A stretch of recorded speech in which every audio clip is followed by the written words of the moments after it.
Kia ora, good morning everybody. Welcome to this final meeting of the Operations and Monitoring for 2020, set for 12th of November. Can I remind councillors that this meeting is being live streamed and recorded and will be made available on the Bay of Plenty Regional Council website following the meeting and archived for a period of 3 years. This is to provide greater access to council debate, decision making and encouraging openness and transparency. I also remind all present that local government decision making affords no protection to councillors, office staff, and the comments made during the meeting are subsequently challenged in a court of law and determined to be slanderous. For today, please ensure you speak clearly into the overhead microphones and for the benefit of the live stream and those members attending on Zoom. Just in terms of apologies in Zoom, for today's meeting, we have Chair Leader, Councillor Campbell, Shirley and myself in the room. On Zoom, I have Councillor Thompson. Can you just turn your cameras on, please, everybody on Zoom, so I can just do a bit of a roll call, because so I have Councillor Thompson, McMillan, Thurston, Councillor McDonald, Councillor Von Daddleston, and Ella Tennant is also present as a staff member. I should have 6. Oh, Nees, Councillor Nees is on Zoom as well. Thank you. And I also have apologies from Councillor Stuart Crosby, Councillor Ron Thompson. They are at an Institute of Directors meeting sessions this week. Councillor Toy Eaty and Councillor White are also apologies. And I believe Councillor White is at the funeral today for Tar Bomb Gillies, who I want to just pay tribute to. There's a massive funeral tangihanga over the weekend, and Tar Bomb Gillies is the last survivor of the 28th Māori Battalion who passed away last week, and there's a massive funeral, as I said, in Ohini Mutu, to pay tribute to him and his service to this country, and he was aged 99, last survivor of the 28th Māori Battalion. So, roll call, 4 in the room, 6 online, and 4 apologies. So we're a bit light in the ground here, but I trust all of you on Zoom when you want to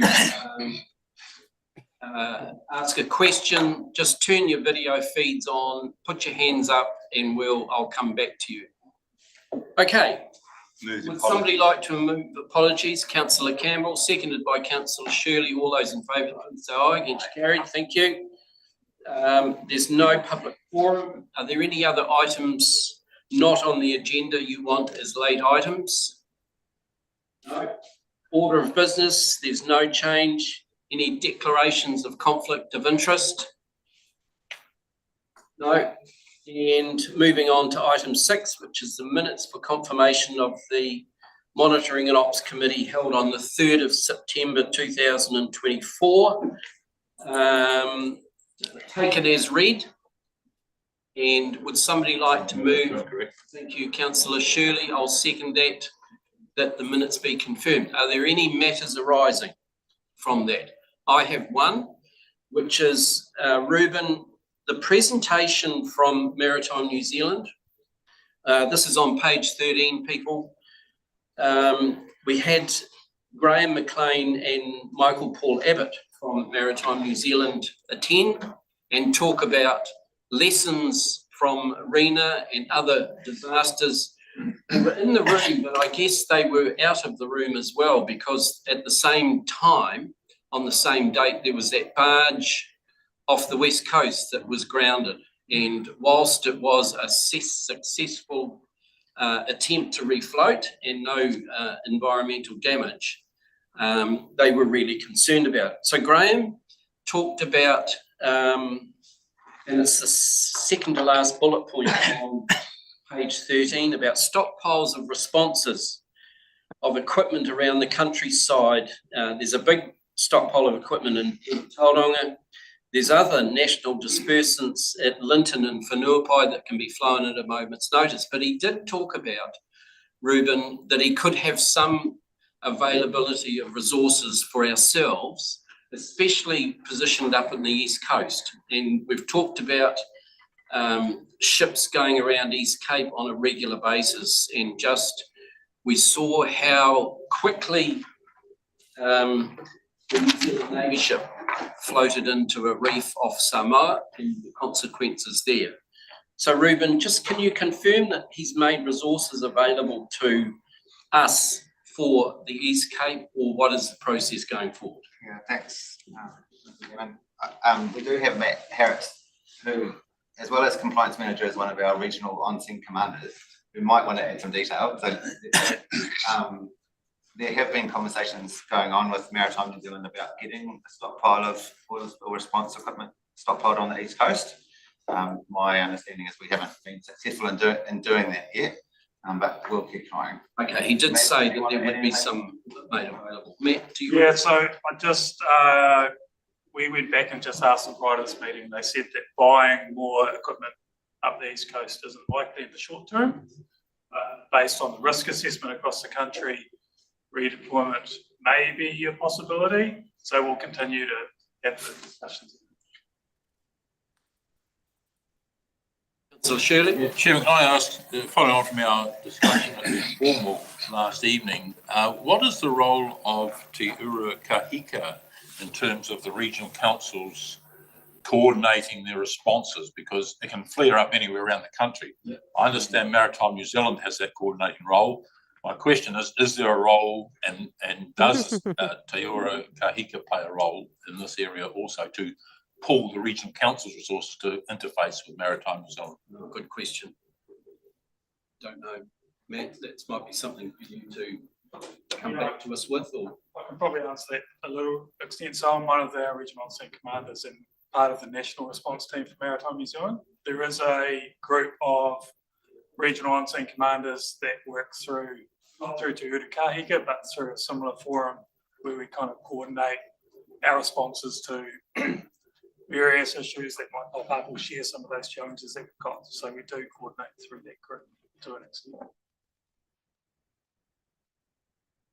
Leader? So to add to that, at the regional sector level, Karen Pond, Chair of Wellington Regional Council, and Nadine Taylor, Chair of Mayor of Marlborough Unitary, are the sector leads in terms of some of these maritime issues. So in particular, they have an ongoing dialogue in the past and currently with the Crown regarding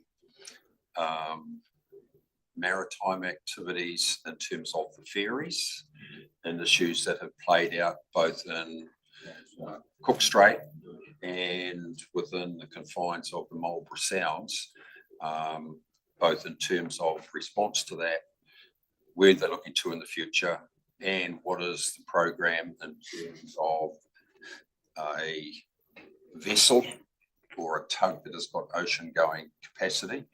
And speaking to them last week, that's an open discussion with Maritime New Zealand in terms of it's the best fit for purpose vessel to address the issues that they've got, because apparently the Island ferry that lost power in Cook Strait had the potential to be a really serious event, as opposed to the one that happened in the Marlborough Sounds, because that was essentially a ferry with a large number of people on it that was floating in Cook Strait heading for the rocks. They're the two sector leads. Further items, and there was on page 17, we wrote to NZTA about the responsibility as landowners for our regional pest management plan. We have yet to receive a response back from that. Is that correct, Chris? Yep, that's correct. Yeah. So hopefully there'll be some buy-in from NZTA to be a good landowner. Are there any other items on the agenda, on the minutes, that you need to clarify, question? Not, it's been moved and seconded. I'll put that resolution that they be in true and correct record. All those in favour, please say aye. Aye. It's carried. Right, moving on to our first presentation of the day. And it's my pleasure to welcome Louise Saunders, the CEO of Manaaki Kaimai Mamaku Trust. Welcome along, Louise. You've presented to the forum before. Yes. With your CEO hat on, so the floor is yours. Welcome to Operations and Monitoring Committee, and you have a presentation which is up on the data show, so thank you and welcome along. And Charles and Shay, do you want to, you're part of this as well, aren't you, or you just answer any questions after Louise? Oh, thank you, Chairman. I was just coming along just in case Louise needs to be introduced to the floor, but you've done a sterling job of that. So you stole my little. Okay, we'll come back to you, Charles. You don't have to, but we'll be here. Well, thank you. Louise. Thank you very much. Thank you for inviting me to update you on the Kaimai Mamaku Restoration Project. The focus of my presentation will not be on our work as such, but on the work of the Joint Agency Partnership that Bay of Plenty Regional Council is part of, and the strong and consistent leadership that the council's shown within that partnership and the results it's achieved. So first of all, I'll give a very brief history of the Kaimai Mamaku Restoration Project, a summary of the diversity and values and threats that the area faces, and then I'll take you through the crucial importance of the Joint Agency Partnership. Happy to answer any questions at any point throughout the presentation, but first a sound check that the people online can hear me okay. We've done the sound check, Louise. Everybody's all good. I talk fast though, so just checking you can all hear me all right. Thank you. Okay, most of you are likely to be aware of the Kaimai Mamaku Restoration Project. I presented to this committee in March 2022 to give an update on progress. But for those who aren't, I'll give a very, very brief summary. Please feel free to come back to me if you have other questions about this. Project area is shown on the map there. It's roughly 300,000 hectares. The project was conceptualised in about 2008.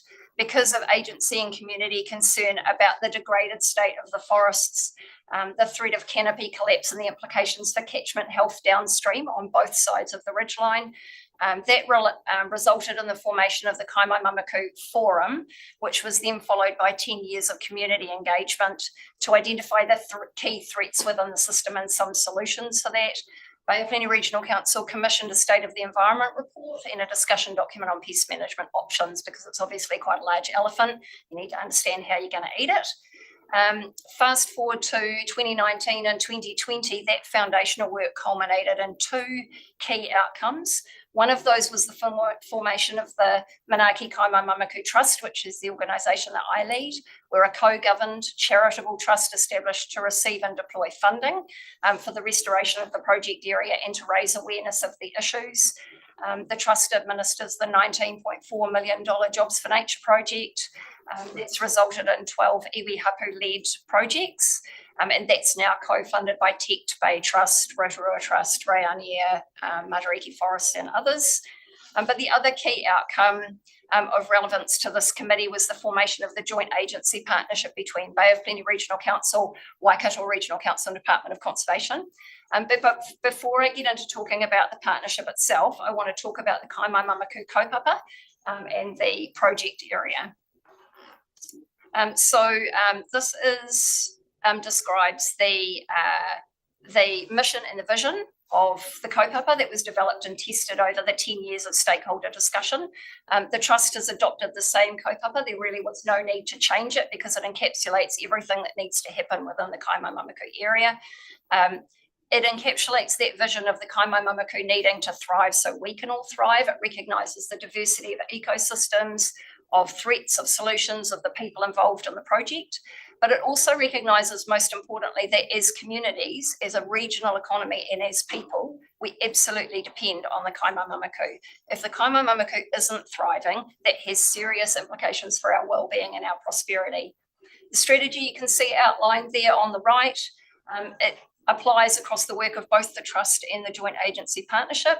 The strategy is based on the need for action across multiple projects, and you will have seen that in the first slide showing the project area. They need to be integrated, coordinated, and they need to be underpinned by consistent funding support.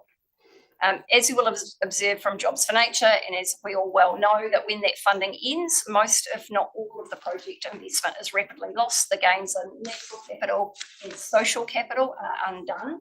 So the long-term funding is absolutely crucial to ensuring that the returns on investment, those benefits are retained. It's also worth pointing out, of course, and you'll no doubt be well aware, that the Western Bay of Plenty sub-region has a very strong economic and community dependence on those Kaimai-Mamaku forests and catchments for a number of reasons. So continuing to invest in the Kaimai-Mamaku restoration is actually an investment in regional resilience. So moving on to the project area, apologies for the orientation of this. It's so large, it's the only way to fit that onto the page. Know where we are? Yep, absolutely. You guys are just off the map a little bit, located here. Lake Rotorua is fairly prominent. Pretty obvious. Gets us orientated. Tauranga Moana there, pretty obvious. So you can see why the Kaimai-Mamaku is unique and why we need partnership and really strong coordination in this space. It's really obvious that the project area is diverse in every possible way. It extends across 2 regions, 5 districts that will be of more than 30 iwi and hapu. It includes pretty much every land use type you can think of: dairy, horticulture, lifestyle, urban, dry stock. It's got ecosystems from wetlands and dunes and estuaries through to rivers and riparian margins and up into the forests and shrublands. It has rain-making ridgelines, which are extremely important to the regions on both sides of the Paemonga.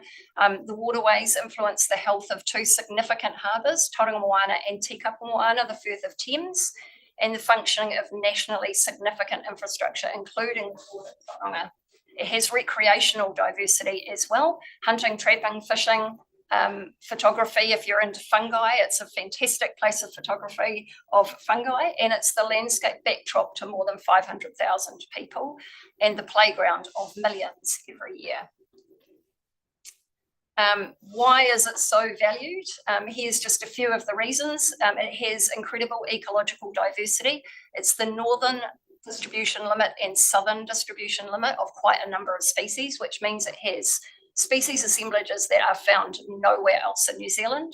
It's home to between 500 and 600 species of native plant and a range of native animals, including the charismatic Te Araha stag beetle, which is endemic to the Kaimai-Mamaku, Paemonga and Coromandel.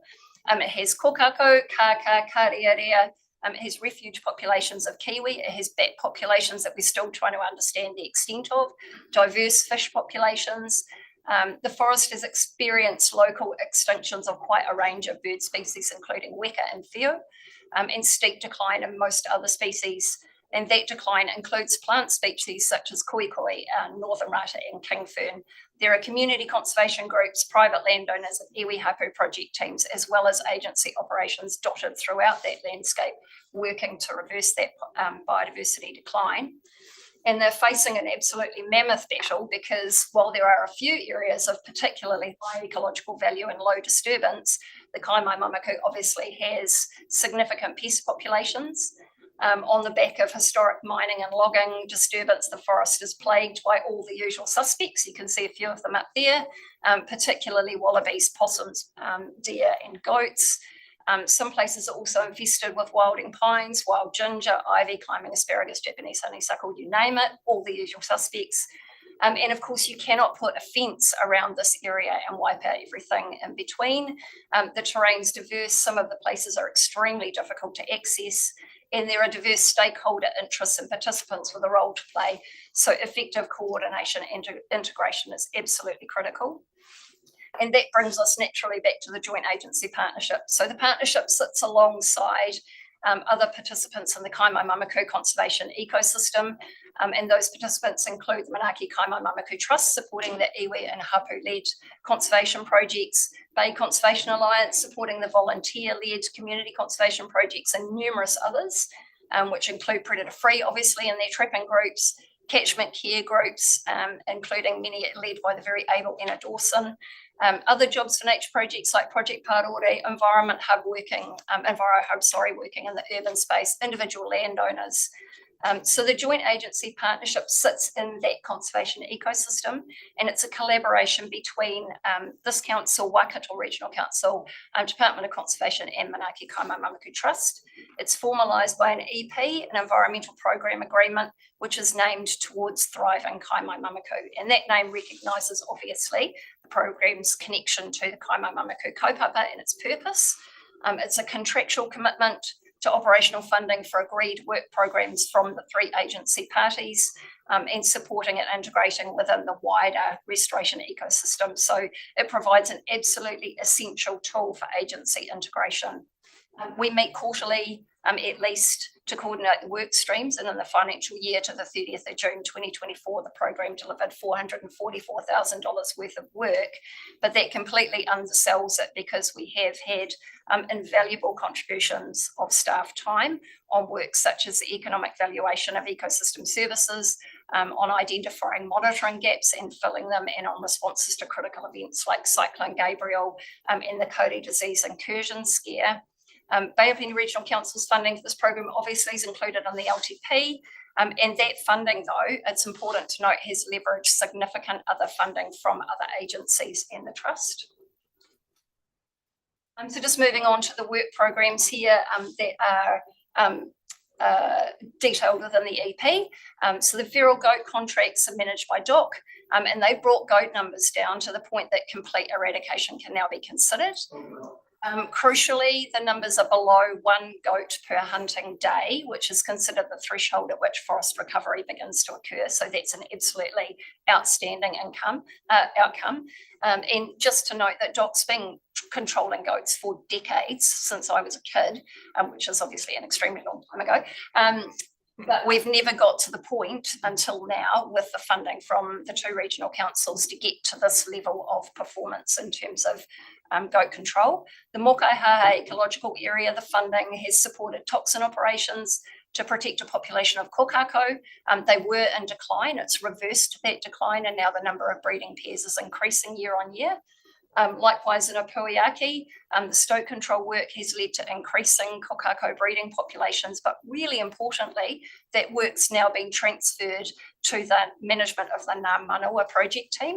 One of our project teams is now funded through the Manaaki Kaimai-Mamaku Trust, which is just one example of how powerful this program of coordination and integration within that wider restoration conservation ecosystem can be, by initiating the work and then providing a pathway for, in this case, iwi-led teams to build capability and then exercise kaitiakitanga in a really practical way. The funding supported a wide range of wānanga, including one for conservation hunting. That conservation hunting one builds capability in professional hunting to support conservation projects. It was delivered by experienced contract hunters, and it had classroom and field modules, and then those field modules resulted in another big swag of animals being taken out of the Kaimai-Mamaku, which is a fantastic outcome in itself. The program's also funded monitoring, data analysis and reporting, which are absolutely crucial, and Shay can speak to some of those. They really support good decision making around effective pest control and where we should strategically place most of our effort. And as an example, as a result of this, we now know that deer are beginning to invade the Opuiaki Ecological Management Unit, which is an area of high ecological value and from which deer have historically been in. So I really think that this whakatauki illustrates why it is that this area is so important to us. The joint agency partnership is unique in New Zealand, not only in its scope of programs and the funding it supports, but also in the coordination and integration and the leverage it enables. The Regional Council and its staff have provided the most incredible leadership in driving the development of the EP, its terms of reference, the scale and the timeframe over which the funding's deployed. We all obviously appreciate how tough the funding environment right now, and I know that councillors have had really difficult decisions to make in deciding between funding priorities. There's absolutely no doubt that the money spent on this program has provided a significant return on investment, not only in terms of restoration outcomes and reversing the decline of biodiversity, but also in activating other action, in building capability, sharing knowledge, leveraging other funding, and the critical importance of that just cannot be overstated. We do recognise that government, councils and philanthropy simply don't have the financial resources needed to fund restoration at the scale that's required. So the key participants in the Kaimai-Mamaku are collaborating to secure long-term funding from other sources, and that speaks to council support of the Bay Biodiversity Partnerships and the Bay of Plenty Natural Capital Regional Resilience Program with Aotearoa Circle, which are critical parts of this equation. The work aims to bring in the round business investment in biodiversity and restoration. That's an essential component of of economic resilience and risk management. And the joint agency partnership and the EP demonstrates to businesses that the problem is real and credible, and that they're putting their money where their mouth is, right? That all of the participants are playing their part. There are already businesses that are investing in restoration projects, and so retaining council funding through this funding source until business investment is fully activated is a really essential lever to maintaining that restoration momentum. At this committee, the last time I presented, thank you. Thank you for your leadership. Thank you for staying the course. You should be absolutely congratulated for establishing and continuing to support the Towards Thriving Kaimai-Mamaku program and the joint agency partnership. And by continuing to support this work, you not only protect the investment that you've made since 2020, but you create the conditions that will enable the vision of a thriving forest to be achieved. So, ngā mihi nui kia koutou. Thank you very much. Councillor Shirley? I have two questions, Louise. Fantastic work, really brilliant. What are the numbers though? Like the Jobs for Nature was spawned out of a COVID response. We know that's drying up. What are your sort of operational bottom lines, just big picture numbers, and what's at risk? And it's a question of that's to maintain operational existing capacity, and what's your aspiration in terms of potential capacity? I know that would be open-ended, but what are the realistic financial numbers? So if I separate myself from the joint agency partnership, because that's a question for staff to talk about that, for the trust and its operations, we're aiming initially for 5 to 6 million a year. And so what that means is, and that includes some of the community conservation groups within those numbers as well, that's not an insurmountable number. There is an appetite out there within business to be part of the solution. There are some really key drivers right now for that to happen. But what's really interesting, I had a conversation on Friday last week talking about funds coming out of Europe for biodiversity credits where we are too small for what they need. So 5 million a year is the minimum that they would consider, because they want scale and they want impact. So across our 8 operational projects and ourselves delivering the assurance and the capability building and the support around, contract administration and so on, 5 to 6 million is the starting point. And I have no doubt that at some point very soon we're going to start to make inroads into that kind of funding. So what we need though is, what's lacking from central government at the moment is some kind of verification, credibility underpinning all of this, because the mechanisms just aren't in place yet. We're really at the leading edge. The joint agency partnership is at the leading edge of this. So it's, we kind of build it and they will come. We're actually before the build it stage for a lot of the mechanisms that would underpin the business investment. My second question, thanks for that. My second question was, what's the update position with utilisation of fluoroaminoacetate, the 1080? 1080. It's proven technology. You stress the difficulty access to many areas. We did a council visit and saw the tremendous work that's happening with Te Whānau Apanui and what they're doing in the Rākumaras. I understand we know there's lobby groups opposed to it. There are cultural groups who are opposed to it. The science is overwhelming. What's the update in terms of the application of that critical tool to actually make the progress you need to make? Yeah, that is just such an interesting question, and it comes back to the journey that everybody's on, and it really is a journey. So the science is unequivocal. Absolutely get it. I'm an ecologist by training, so data's, I'm a science nerd like the best of them.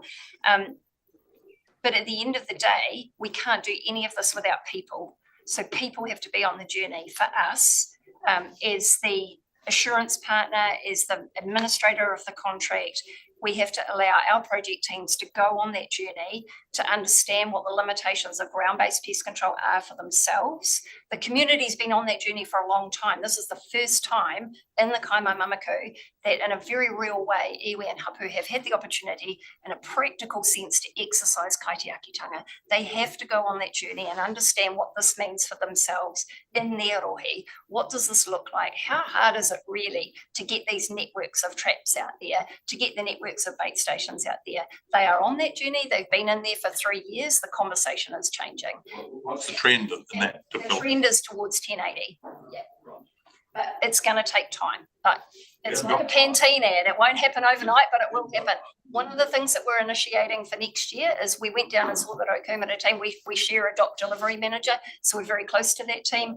We went and caught up with them last Tuesday, and the plan is to bring their team up and bring all of our teams together and initiate that conversation, because what they've been through has been extremely difficult, and we need to give our teams the tools that they need should they choose to go on this journey, that they can do it in a way that they really understand what this is going to look like, because it's not easy. It's very easy from a science perspective to say, that's the right tool, let's use that. But from a personal perspective, when you're living in these communities, when you're in the wharekai, when you're doing the dishes with people who are shooting daggers at you because you're using this toxin that people don't understand, they have to understand the reality of what this is going to take and the education process that communities, I know, are going to have to go through to get to the point where we bandy this word social license about, but it is a very real thing. If we're going to protect our people, that's what we have to do.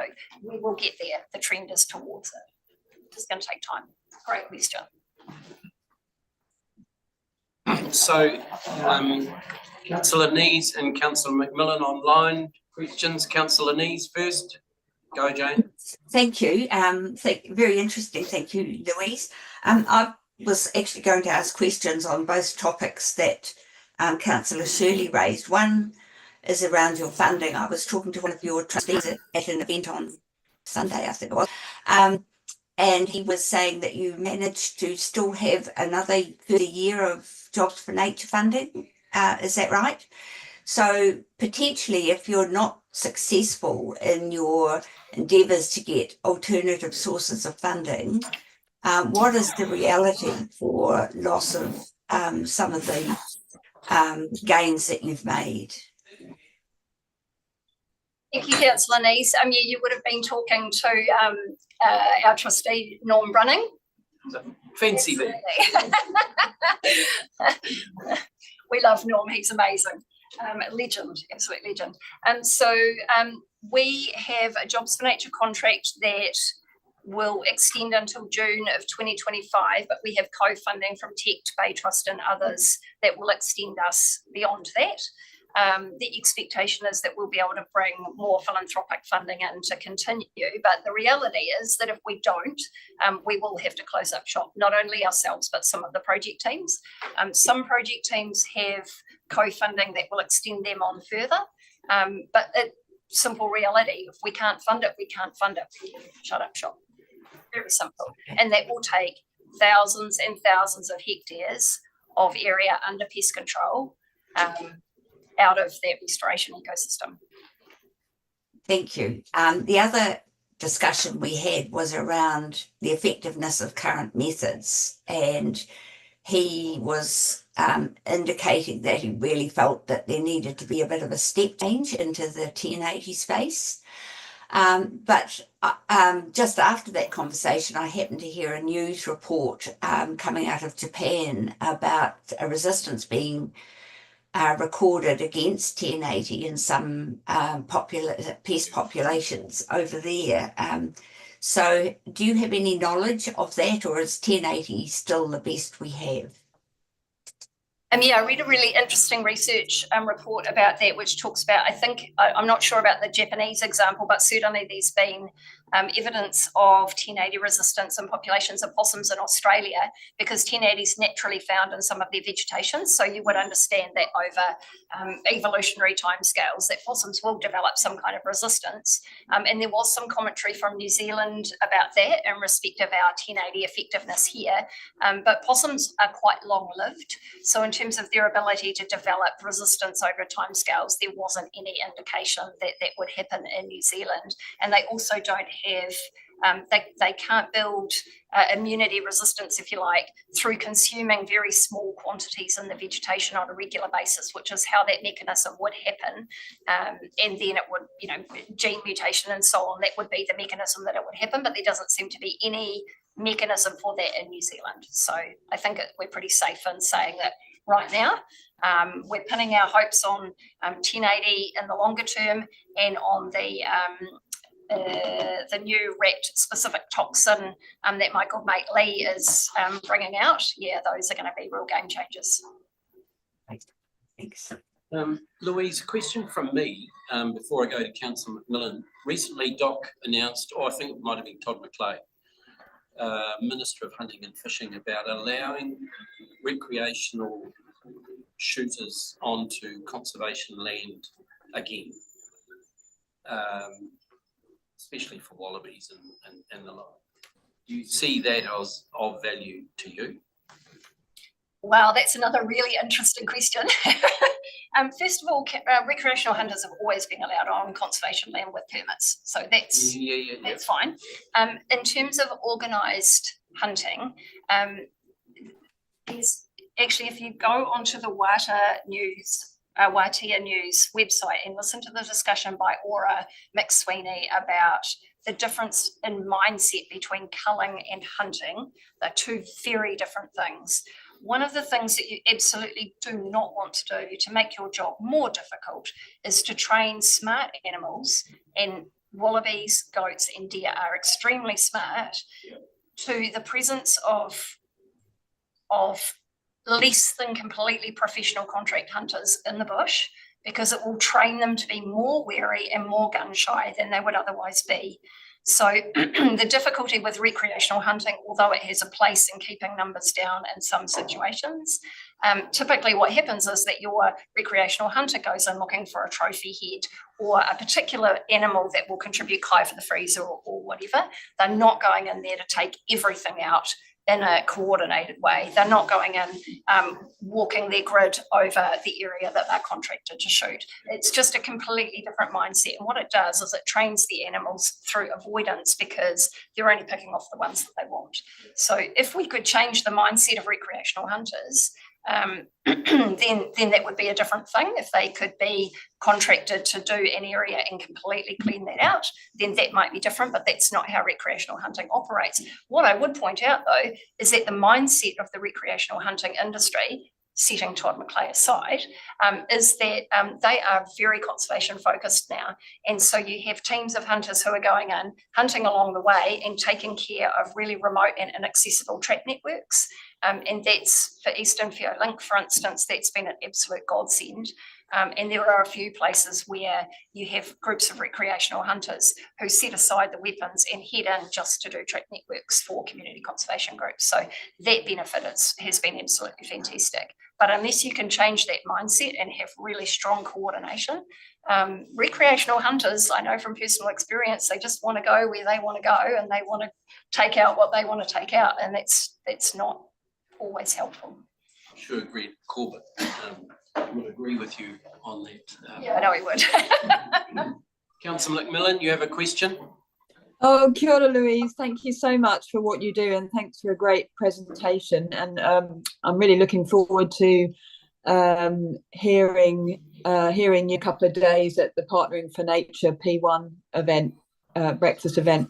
My question was around climate resilience and the value of the Kaimai Mamaku in terms of protecting those who live in the vicinity of it and in the Rohe, and whether there is a sort of quantitative measure on the value in terms of climate protection and resilience of the restored Kaimai Mamaku versus letting it go, and what I suppose in a kind of a data analysis way. Has there ever been any kind of measure of the value of that? I mean, obviously, I'm aware that it's extremely significant in that value, even if you took aside biodiversity value and recreational value, and you only looked at climate resilience, it is extremely valuable. But yeah, what does that look like in terms of a measure? Yep, so another great question. I grew up under the Kaimais on the Waikato side, on the Waiho River, and I can vividly remember as a kid when the easterly storms came up, and you knew that when the clouds got to a certain height, it was going to come rolling down the other side, and we as kids needed to get ourselves up to the house and get dinner cooked before the power went out. Mum and Dad would frantically try and get the cows milked before the power went out. So we knew what the value of the Kaimais was, extremely steep on that side. On the Western Bay of Plenty side, not so steep. And the ability for it to buffer the communities downstream, State Highway 2, the railway system, is quite significant. It's quite different from on the Waikato side. So we are doing some work around ecosystem valuation with 2 of your economists from this regional council and 2 from Waikato Regional Council. And the next piece of work that I want to kick off with them is around the avoided costs associated with having a resilient forest that will hold up those landslides, that will stop that sediment coming down the streams, wiping out the bridges. Cyclone Gabriel, the Bay of Plenty absolutely dodged a bullet. It was only a question of a cyclone track difference of a few kilometres, and that would have been the Western Bay. So we all know that the costs associated with a direct hit on the Western Bay, I mean, it was bad enough as it was, right? We all saw what Te Puke looked like. If that had been directed into the northern Western Bay, the economic cost of recovery from that would have been absolutely massive. The difference between a forest that's resilient with an intact canopy that can store more water and a forest that isn't like that is work that we need to do. But there is increasing data coming out now, so that will be the next piece of work that will come out. I think also that's part of the work that Aotearoa Circle is doing, which obviously your CEO is a co-chair of that steering group. That's part of the work that they're looking at, and the gaps that they identify through that work will be part of what we try to fill going forward, because it is a really important piece of the puzzle. Obviously, biodiversity and climate change, 2 sides of exactly the same coin, so it's a really important consideration. Yeah, that's fantastic to hear that economic evaluation is being done, and I think particularly, those who have the sort of bye Freddie mentality can still prick up their ears and tune in if they can see how much money protecting the Kaimai Mamakus is going to save them as climate change exacerbates and we have more of these frequent weather events. So I think it's a crucial piece of the puzzle. And as you say, totally connected. So really great to hear that. Thank you. I think just to add on to that, the other piece of the puzzle, everybody thinks about big storms, but everybody forgets about big droughts. One of the things really interesting about big droughts is that if we don't have an intact canopy, our canopy has much less resilience to droughts. The Kaimai Mamaku is it has some really important and quite unique ecosystems in terms of fog forest that are extremely sensitive to drought. I remember a few years when I was in my teens, I think, where we had quite a lot of forest died off because we'd had drought in previous years.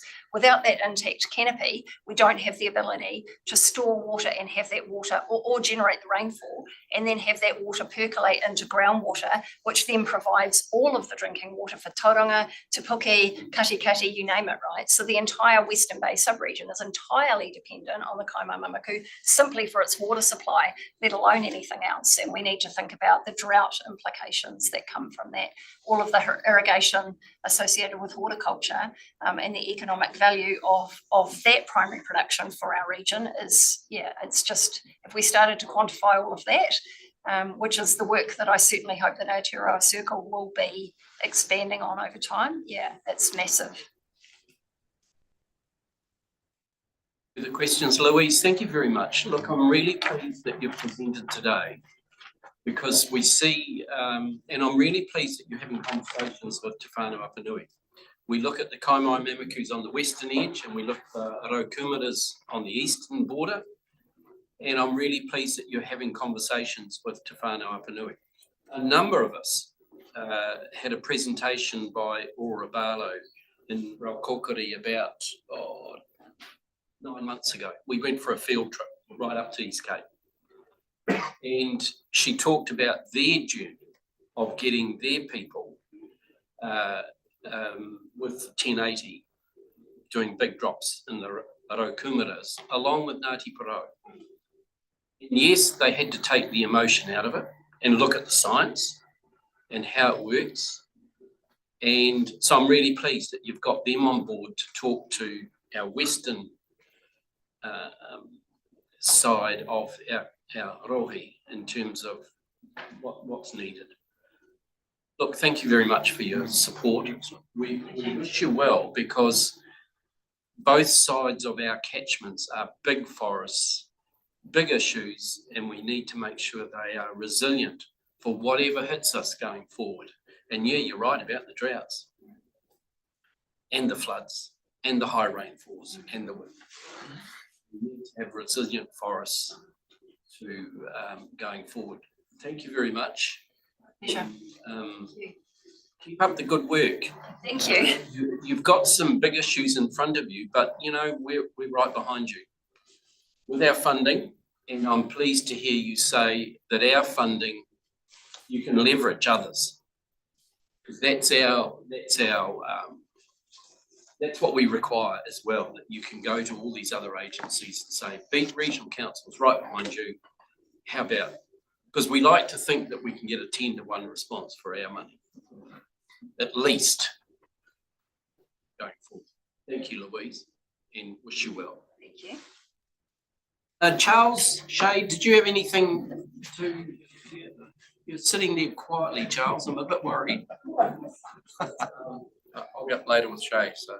Okay. Thank you, Louise. Thank you, Amanda. Right, moving on to reports. We'll just do the chair's report before we have morning tea. The chair's report is on page 20. We talk about, in the executive summary, regulatory compliance, resource consents, Mount Maunganui industrial air. There's a bit of a glowing report about Rotorua air quality, Marion, which is good to see, and the Ohiwa mussel trial update. Reuben, good to see environmental judges hitting people hard with the great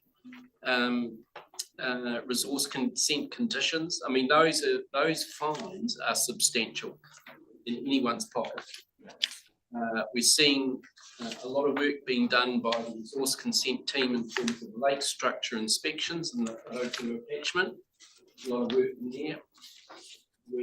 There's a report on there, Councillor Campbell, on the Whakatane Boat Harbour update. And I see there's been no digging yet, Councillor Campbell, I don't believe. I can see, Mr. Chair, yet. Sorry, what was That that? I can see yet. No, I can't see any digging either. And Reuben, just in terms of, is there, Regional Council has not received an application from the Te Rahuhinga Waka to place additional contaminated material in CS3.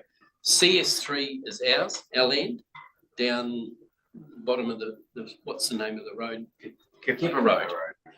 So in terms of, whilst there's no application from them yet, if they were to apply to us, can you confirm that it will be councillor's decision to decide whether any fill goes in our CS3?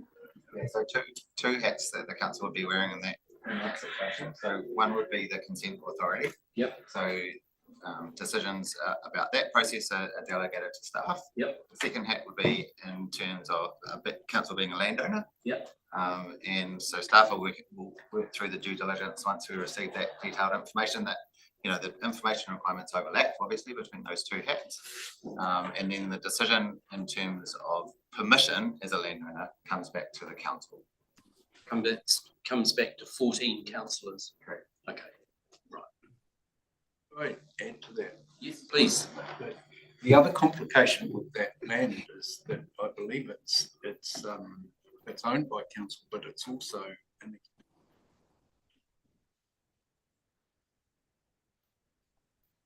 it's a little more complicated than just our land. It's actually Māori land ultimately.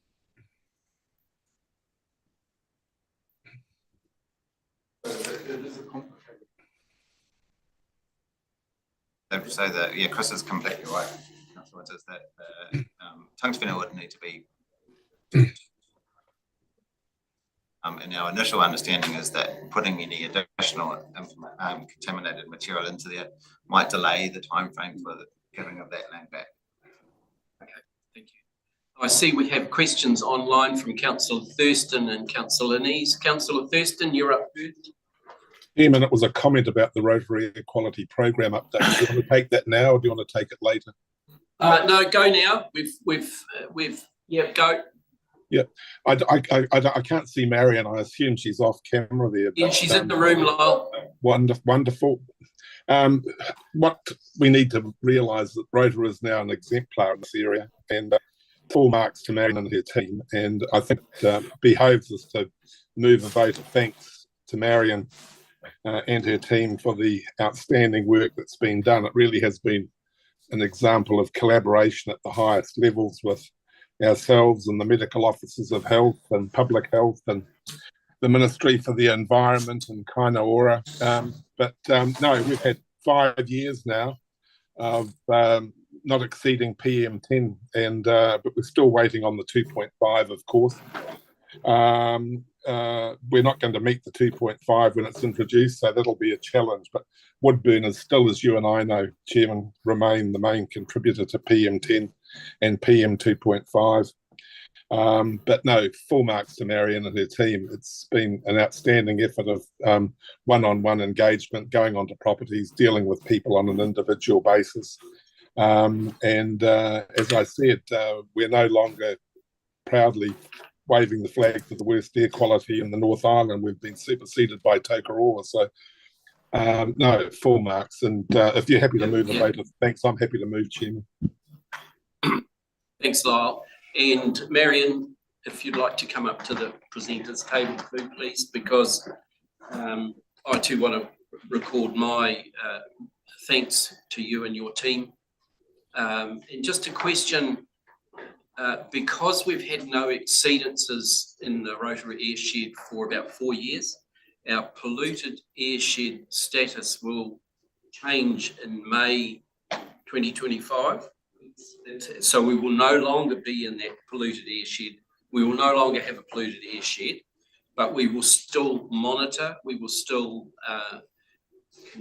continue on the work program, and we're looking to review the bylaws again. So just confirm for me that when we lose that polluted airshed, the bylaws that we currently have and any new bylaws will still have weight in terms of enforcement across the airshed. Is that correct?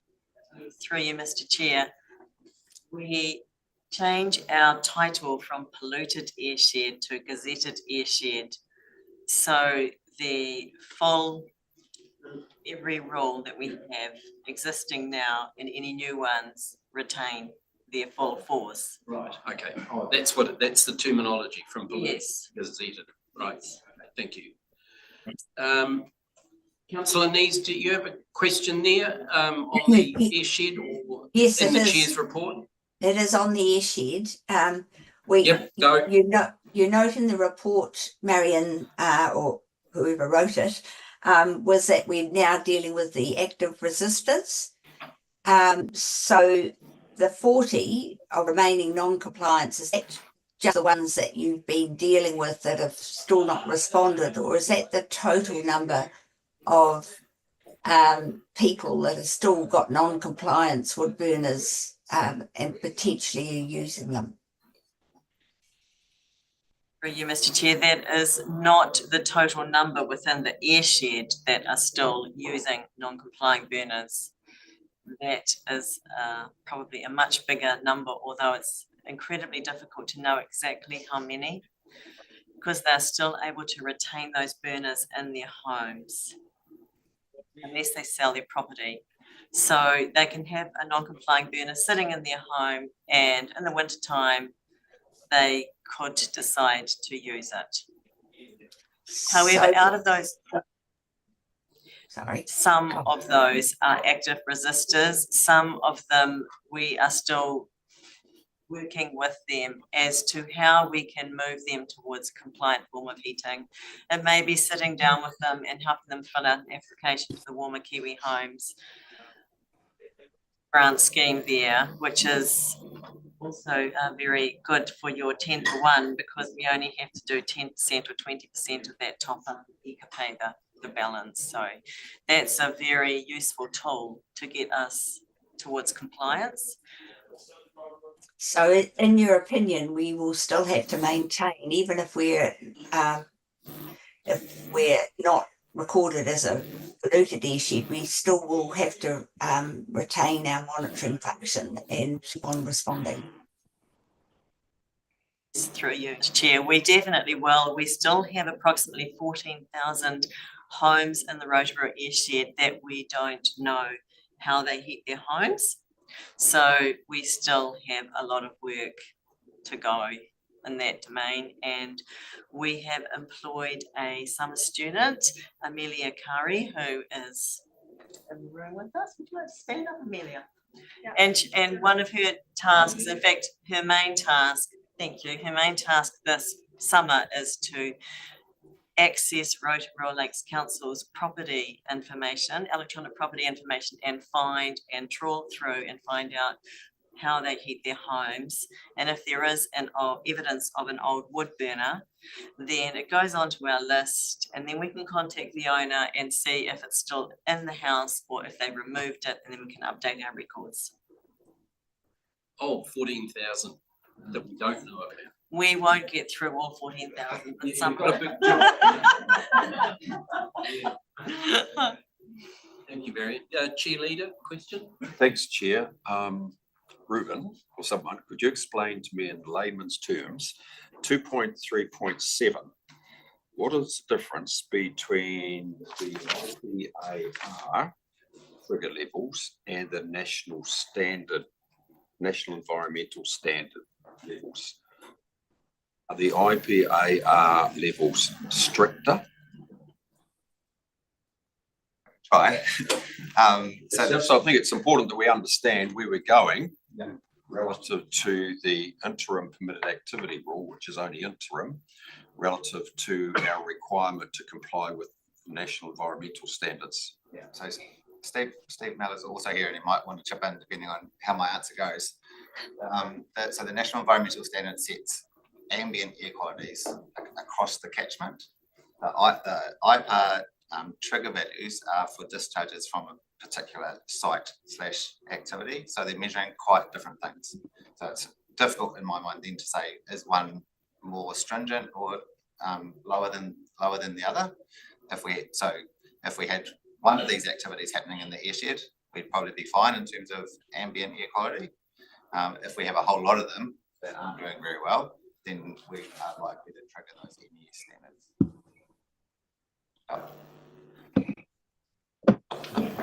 I still don't understand it. If you thought about it as if it was coming out of a stack, which it isn't in this situation, but if it was coming out of a chimney or a stack, you'd be able to measure the level of discharge out of the stack, and you'd have one limit for that, and then you'd have a second limit, which is the national environmental standard for what remains in the air in that airshed.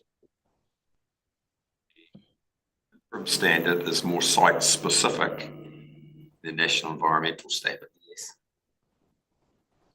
Steve, how did I do for that? I think that pretty much sums it up. It's specific, sorry. The whole idea is when the trigger value is triggered, they have to do an investigation and make an improvement. So those levels should continue to come down because they should get less and less trigger values and more of a handle on their dust being emitted from their side. So it spurs them on to investigate, to bring the levels down, and therefore have to do less investigation.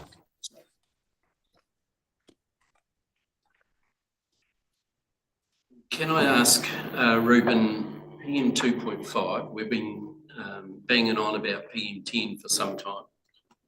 PM 2.5 seems to be the new standard. But has the Crown made a decision about what the level of 2.5 will be and when? Or is it still under investigation for us as a national environmental standard? Yeah, so the government has said that there won't be any changes to the national environmental standard this term of government. This term of government? Yeah, so the short answer is no. They haven't said what that limit should be or when it will apply. 2.5. For 2.5. Oh gosh.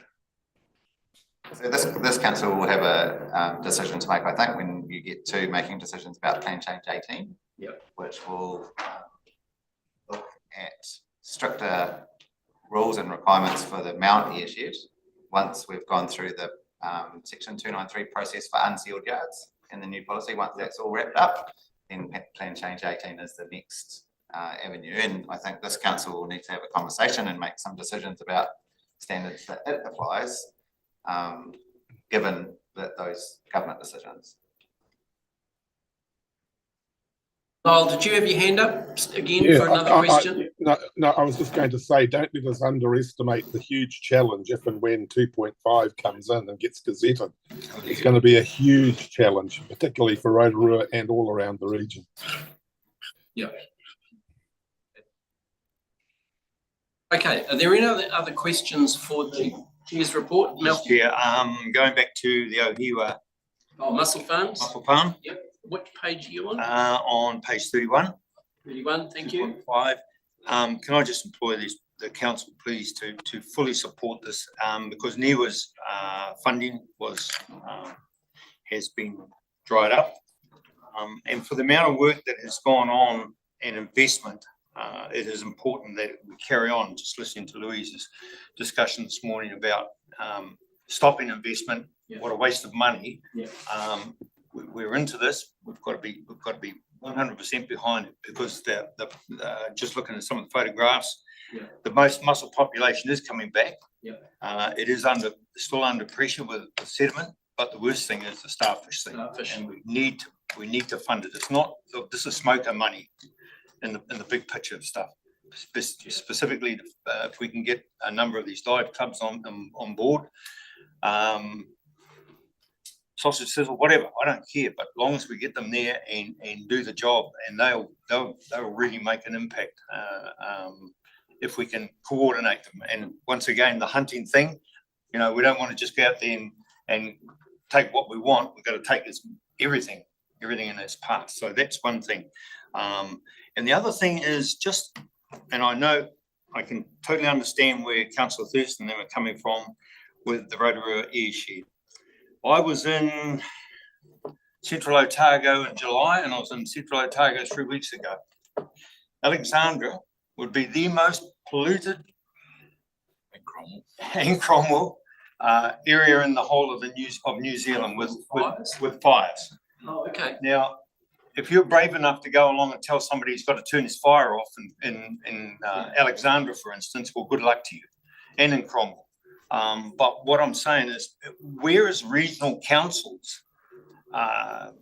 If somebody was from Rotorua, for instance, visiting Alexandra, they'd say, what the hell's going on in regional council and in the Bay of Plenty when these guys can get away with that? And so are they coal burners? I didn't sit around and wait. You can smell coal. Yeah, you can, but it's fires. More wood burning than anything, I'd say. But I guess it comes back to that conversation we had last night on Zoom about Te Urika Kahia, the regional council sectors across New Zealand, being centres of excellence for different issues across the country, Chair, in terms of, we talked about rivers and drainage.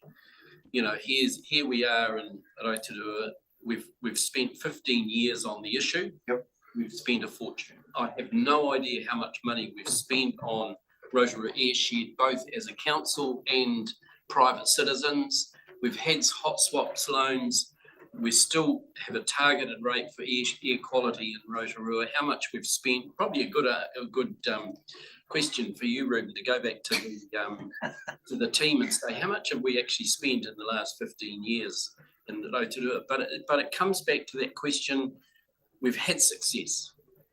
We've gone from 35 exceedances in a year down to 0 in the last 4 years. So, you know, we've got some really big gains. Maybe that's another area for you, Chair Leader, in terms of your centre of excellence for the regional sector. We've done it, we can prove we can do it. And we're going to do it in Mount Maunganui because we've had some good success there in terms of exceedances. We're not there yet. It's a bigger issue, it's probably more complex, but in terms of a way forward. So yeah, those are big issues facing our country, and you know, we need to have some really good discussions right across New Zealand on how you solve these big issues, because it's not unique to Rotorua. No, it's not. But I have to say, I employ that we just be very, very careful about how we approach the hardcore people. But in fairness to all those people that have done what we've asked, you know, we've got to keep the foot on the throat for it. Yeah, and I think Marion's had conversations with about 8,000 homeowners, Marion, in terms of fires we've taken out of Rotorua, put in either heat pumps and or compliant wood burners. Those are, you know, that's a lot of people you've got to have hard conversations with to convince them to get over the line. Sure. Yeah. Thank you. Are there any more questions on the Chair's report? Not, would somebody like to move that be accepted? Well, I'll move. Amanda, is there a seconder for the Chair's report? Councillor Campbell, any further discussion? I'll put that I'll put that resolution that the Chair's report be received. All those in favour, please say aye. Aye. Carried. Thank you. We'll break for morning tea. 15 minutes. What time is that? Yeah, just before 11.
Steve. Okay, welcome back. Our next presentation is on page 34. This is the River Scheme Advisory Group. So this is as a result of our review of ops and monitoring through the course of this year. We decided we needed better visibility, Kirsty and Paula, to the River Schemes Advisory Group, reporting back to this group in terms of what we've been doing in the last 6 months. These advisory groups are chaired by Councillor Shirley and Councillor Eadie, and there are 4 of them in the catchment. And it just gives the ratepayers, the users, an opportunity to have input into the schemes. They're the funders, and so we thought we needed to have a bit more visibility. So welcome along, Kirsty Brown, Chapman. So the floor's yours. Yeah, good morning, everyone. No presentation today. We're just going to take the report as read. Perfect. And joining me is Paula, who will be able to answer any of your questions in the capital space and the recently secured central government funding. Yeah. Question from me, Kirsty, is at a couple of the meetings I asked the ratepayers, you know, do they find these meetings beneficial in terms of, do they feel they have input? Do they get the outcomes in terms of what they want to hear from these groups, the reporting back? So I asked a question. I haven't had any feedback personally from members because I said, you know, get a hold of me. Are these meetings, are they beneficial to the attendees? So have you had any feedback from people? Are they quite comfortable to carry on as per normal, or do we need to refine them a bit more? So nothing specifically following the September-October meetings. Right. Back in 21, we did do a survey of the members. Right. And as a result of that, we did do a review of the terms of reference, and some changes were made there.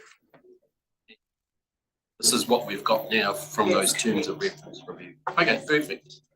Oh, well, I mean, they're the funders of these river schemes, and we just want to make sure they get value for money attending those biannual meetings.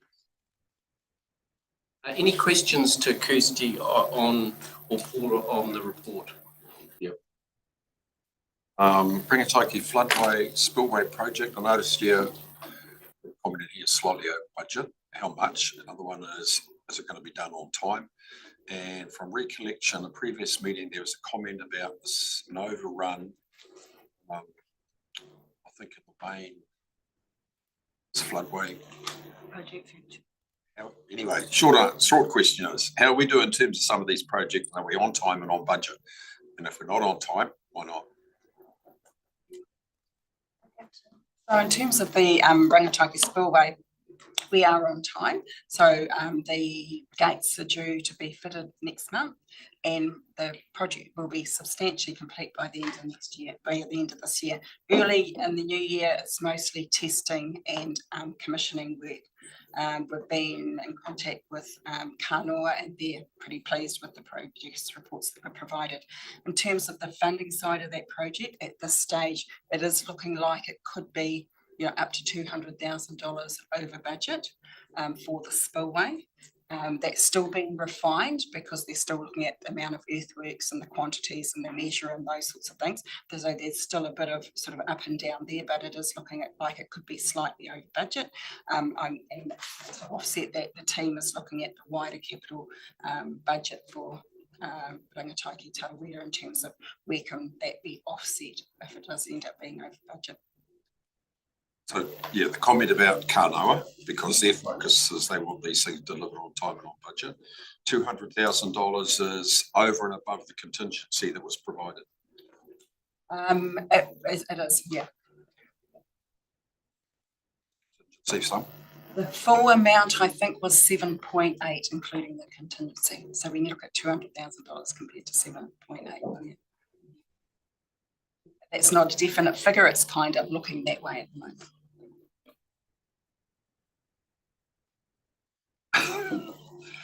suppose it is what it is, but the question is, we have to go back and review some of these projects and say,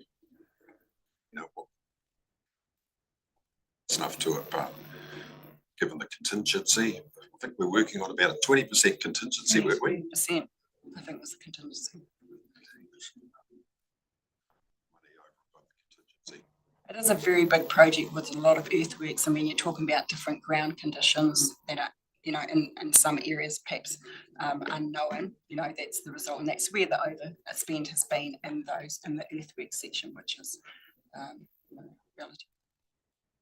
I'm sure once the project is fully complete, we can come back with a wrap-up report in terms of not only the spillway, but perhaps the whole floodway project. The questions, Councillor Shirley? Probably for Chris. Is the Archimedes screw pump for the border pump station being ordered yet? And if so, when's its delivery date? I'll answer this one. There's a contract that's just being finalised at the moment in terms of its delivery, its transportation and its insurance. So it hasn't actually been ordered yet. Is it German or? It's very close to. I think I'm not sure whether it's German. I don't know the details of the supplier, but it is coming from overseas. But it's close to being ordered. Close to being ordered. As in the contracts actually being negotiated at the moment. Have we locked down a price or? That's part of the contract negotiations because there's. So we haven't locked down a price yet. The other part of it I'm aware of, Councillor, is who provides the insurance for it during in transit, and we're aware of this being an issue at a council, so we wanted to make sure we didn't end up bearing extra cost there inadvertently. So we thought we better get that one tied. And from memory, it's about 10 million, is that right? The total project.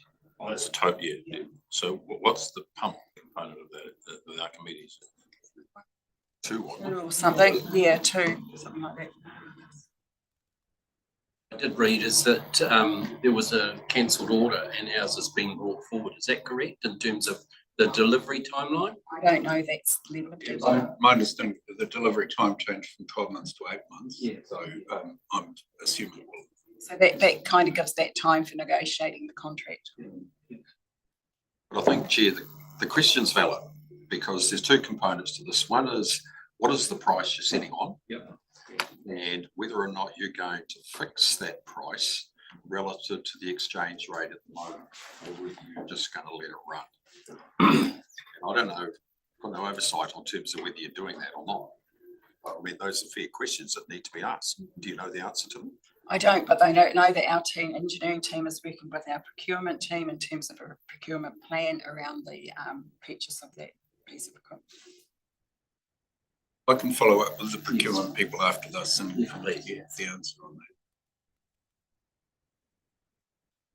They're alive to the risks of letting this thing elapsing of time and changing in exchange rates and all those things. So.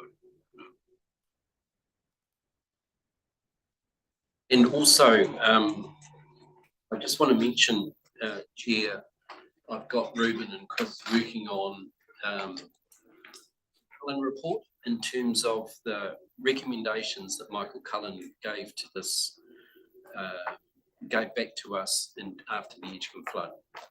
And that, I want to know all those recommendations that he made to us. Onto it. That's going to be published, that report will be available next year, Chris. Yes. So just in terms of what he recommended and have we done what he said we should do. So that's in train now, Chair. And I think that'll be at about the same time as the spillway or the radial gates will be opened or something like that. Kirsty, can we work it around that in terms of, because this will be the last major construction on the Rangitoto River, stage 8 or something it is, isn't it? So we're just bringing that together, Chair. Hey, One other area, I know from the Rangitoto River Forum, agenda, which is the 15th this month. There's a briefing from Pioneer Energy, Hui, and I'm wondering, how does that relate to the resource consent for the Anawhenua with the Southern Generation? It's quite a concern in the community that, and we've had it at our advisory group meetings, that we're outsmarted by the energy companies in terms of their resource consent renewals, and all the grumbles sort of get folded into that. And there's been various meetings and discussions held, I understand, with the various interest groups, and Manawhenua have a certain position and the farmers have a certain position, and other community groups, and it's a question of how is that coordinated to make sure that all of those issues are addressed in the consents procedures, and what's our role in that coordination? Yeah, very good question. We have started the internal work in that space. We had a meeting about ago. It is very likely that they may go the fast track option. And so we need to start those initial discussions with Southern Generation sooner rather than later. So from a flood protection and river scheme manager's perspective, we'll be focusing on gravel management. And Mark's quite keen to also discuss with them using the dam for potential flood storage. Started those initial conversations. I can help a little.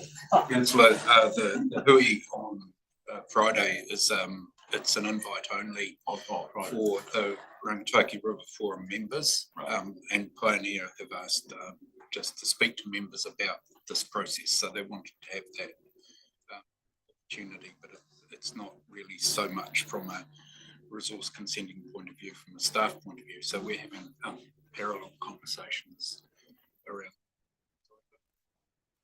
No doubt we'll know more after that meeting.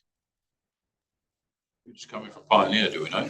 I believe their chief executive's coming, but I don't. Is that more than So, Yonkers? No more questions? I just might be worth adding that Pioneer Energy own Southern Generation.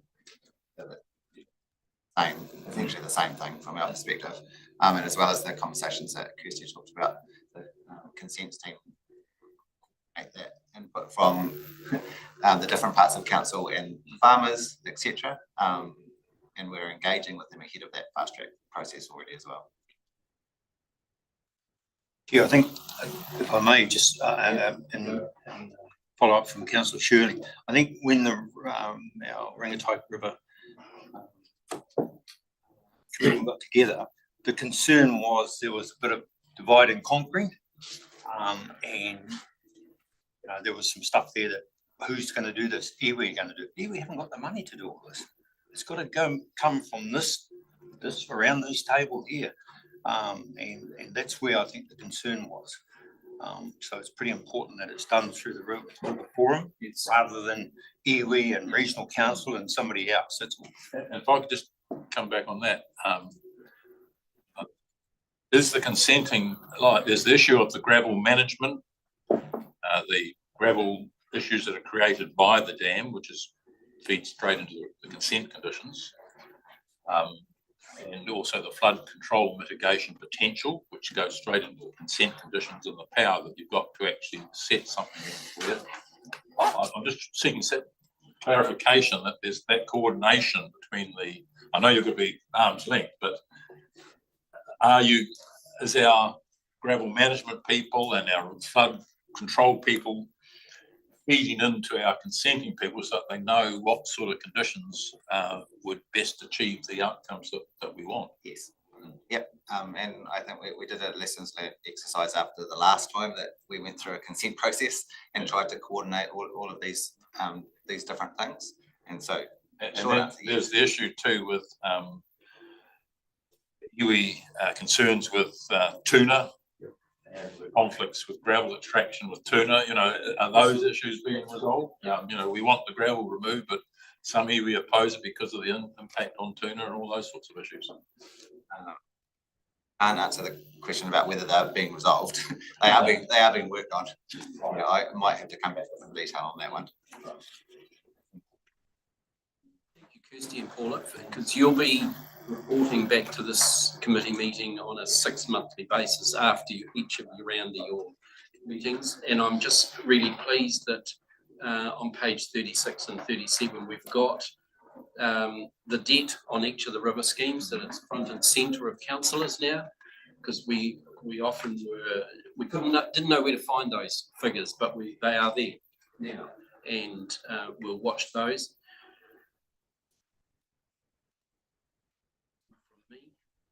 So there's a request to Kirsty and Paula, please.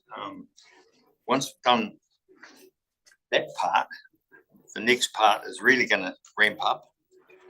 We need to probably have some discussion before we go out too much into the public. I know it's out there already, especially with the Big Game Fishing Club. They're going to. You mean just out here? Yep. Oh, yep. Yep. So it's a big one, and if we can all be on the same song sheet, please, that's most important. And I'm talking about not just myself and Doug and Toy, because we're in the Eastern Bay, but all of my other colleagues on the council, because we all copped it one way or the other about what the hell's going on. But in fairness, I think you've done a pretty good job.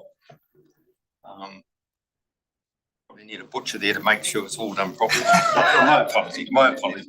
But no, you have, and I mean, you know, it's been pretty daunting, some of the people and some of the discussion that's gone on. I know that, and I feel a bit for you, but yeah, if we just, because it will ramp up down here. There's a lot of influential people that are putting their 2 bits in, and they're all top engineers in the country, and you know, I'm coming at. So we can have that discussion, particularly with the chair of the club and our iwi partners. It'd be really, really important.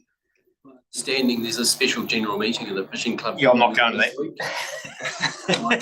Remember, you were the guest speaker. You're right.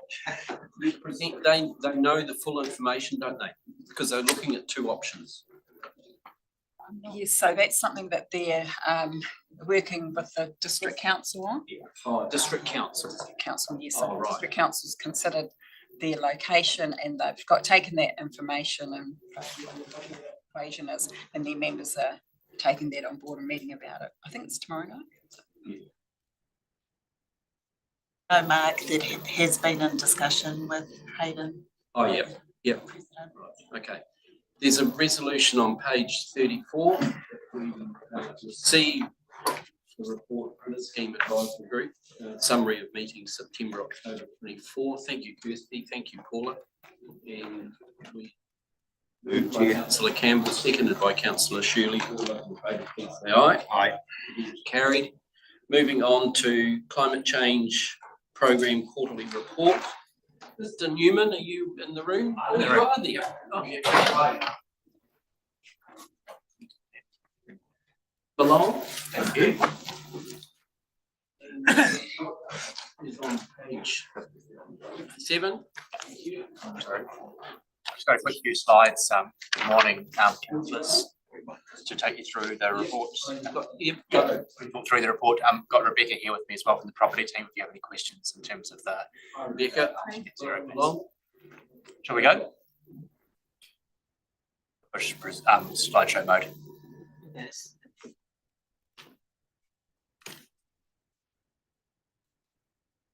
Oh, really? Mate, it's maybe just. This stuff. Just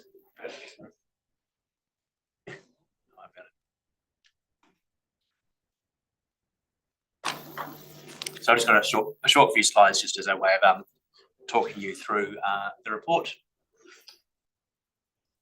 We can just do it, mate. Don't worry about it. Amanda, just push down and then we can just do it. You even got it. See the next slide. It's fine. Just talk about it while You'll see a map in a minute, which just shows the distribution of our community-led projects. That's where we'll start in terms of our adaptation projects. We've got a decent distribution across the bay now. There we go.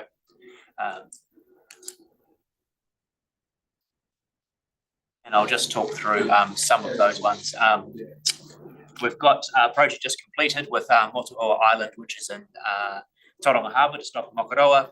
So the whānau trust there have been working, understanding the climate risks they're facing on the island and what they're going to do about it, and been having a conversation amongst themselves and with technical experts over the last year, and they've got themselves an adaptation plan now and priorities going forward. So that's been a really good process there. The second project just to highlight with you is Whakatauia. I've been working with Lincoln University on food security. So there's a project which has been kind of spatially mapping opportunities in the future for food growing, both within the tribe's dairy farm in the Waiweka, but also within the Pauriki itself. And they'll be looking at changing climate, more wet and flood events and opportunities for growing food. So that's been a project which is still going, which might be able to feed into the Eastern Bay Spatial Plan as well. So Lincoln University have been the supporter of Whakatauia in that project. Another project which is just kicking off is with Ngāi Tamarāwaho in Tauranga. That one is looking at Motupe Island, which is the burial island in the Waikato estuary. And what they're trying to do is think about how do they protect existing burials and how long can they have new burials on that island, given rising sea and storm surges actually threatening the island. So they're just starting that now, trying to understand what that future looks like for those objectives. And they'll have to manage some hard conversations within the hub about the limited future burials, I think. Let me go to the next one, actually, Amanda. I'm just talking to the next one. It should work now, actually. Oh, okay, there we go.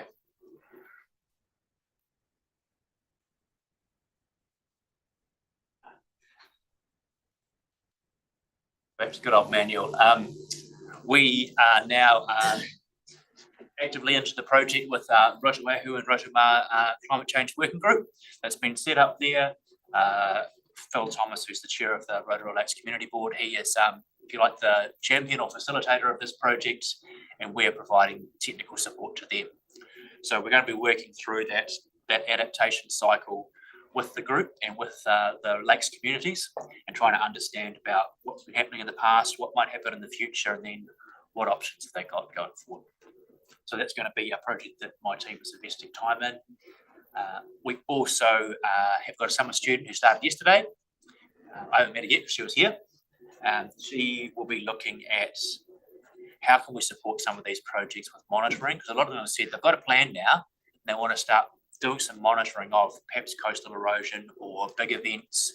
And so she's going to work with them to set up some community monitoring and set up a process around that that'll be replicable with other communities. I can go to the next one, Amanda. It might be you that has to drive it. Sorry. In terms of the national picture, just an update on the National Adaptation Framework. Remember, there was a select committee inquiry that is complete and has made its recommendations. There's also an independent reference group as well, working in parallel, that had insurers on it, banks on it, had local government representatives on it. So they've also made their recommendations to MFE about what this National Adaptation Framework should look like. And now they're working up that into advice for the Minister, who's going to, I guess, release the government response early next year. So we're looking at potential legislation in 2025 around this consistent national approach to how we do our adaptation. And some of the things that the Minister wants is really clear direction, roles and responsibilities are clear, but we're minimising our long-term cost to the nation as well, because we can't keep affording all these bailouts to this big event. And there is a national network of practitioners that's been evolving over the last few years, which we hosted in Papamoa this year. So we're well connected to that adaptation work that's going on in terms of nationally. Next one. services and business initiatives that are going on in this in the climate space. You'll know about the Central North Island Waste Strategy with Waikato Regional Council. The Tourism Low Carbon Project has completed now. That's a 3-year project. Tourism Bay of Plenty led that. They got 100 businesses through that and helped them to set out a program for how they'll have a kind of low emissions approach to tourism. You may or may not know there's a sub-regional energy strategy that's under development by the Western Bay of Plenty. So priority 1, leading the development of that strategy. One of the pillars of that strategy will be around a low emissions energy future. So our economic development team have been dialed into that strategy, which I'm sure you'll see once it's developed. And the geothermal potential is something that's starting to get more, more legs now with the management plan, but also some information sessions for businesses. So last Thursday night, I think there was a session in Tauranga for businesses around geothermal potential, low temp geothermal. I think there's been interest from the likes of Ministry of Education, Kāinga Ora, seeing the potential for low temperature. The waste strategy thing, and yes, we do know that something's going on, not exactly what is going on. Can we have a bit of an update on that? Yeah, for sure. Today, or? Yeah, I can make sure that we get an update from our economic development guys on that, for sure. Through the chair, if it helps, I'm happy to talk to that. Oh, yeah, okay. Go Namuta.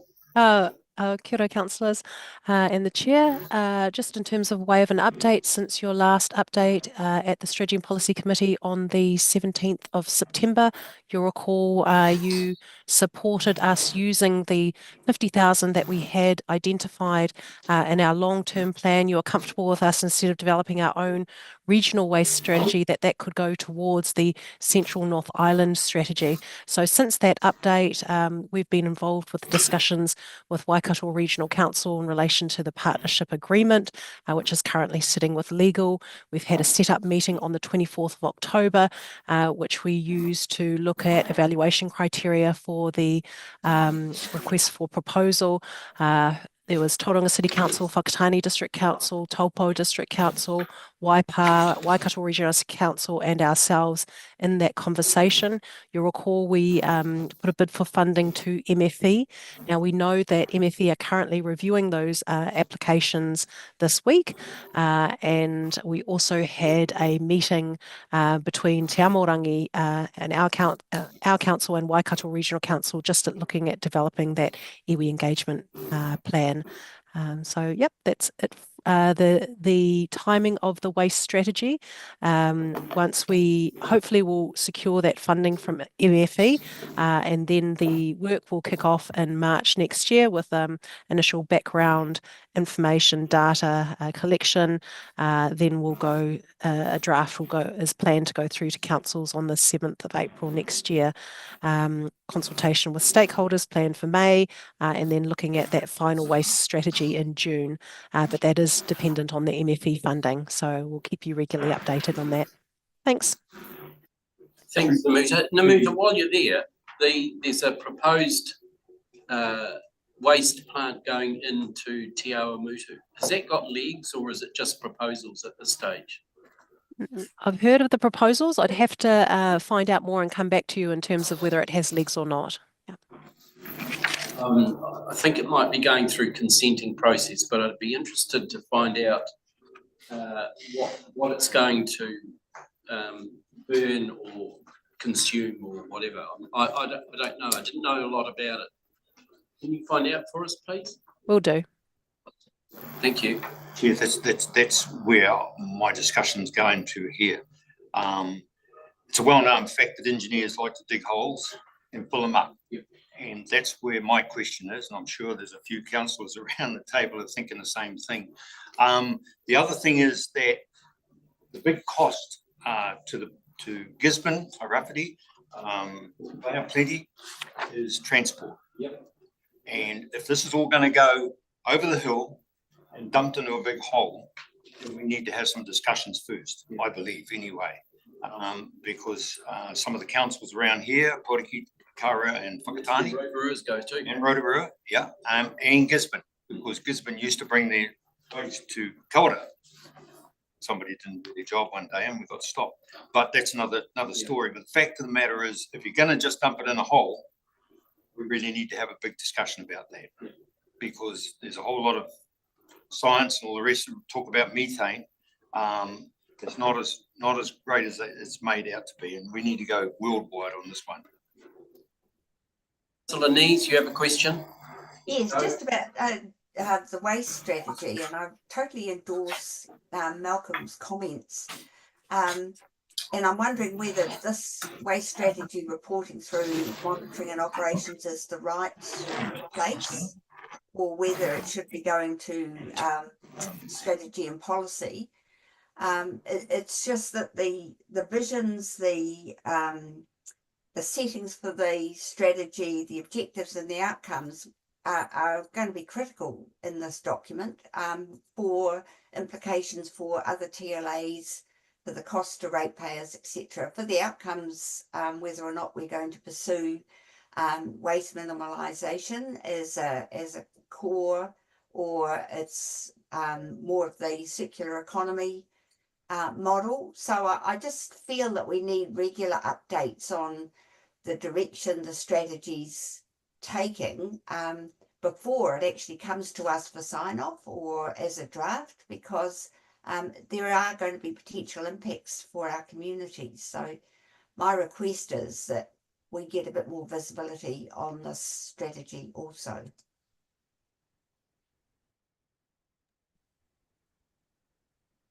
Absolutely, when the mover, I think, can follow that up. I think what we're trying to do is cross-pollinate here, cross climate change and strategy and policy, so we can make sure that you do get that in depth. Yeah, go. Rupert's just got some information. Sorry to interrupt. Just in relation to the Te Awa Mutu plant, you're right, Mr. Chairman, that there's in a consent process at the moment. Yep. So the Minister for the Environment called that application in, and so it's being processed as a proposal of national significance, and it's open for submissions now through until the 18th of December. So I can circulate some additional detail perhaps in the weekly email to councillors about that. Please. So just going back, it's of national significance. Yeah. Yeah. So it's going to be a big plant. Nick, sorry, we just got sidetracked. Yeah, that was a good sidetrack.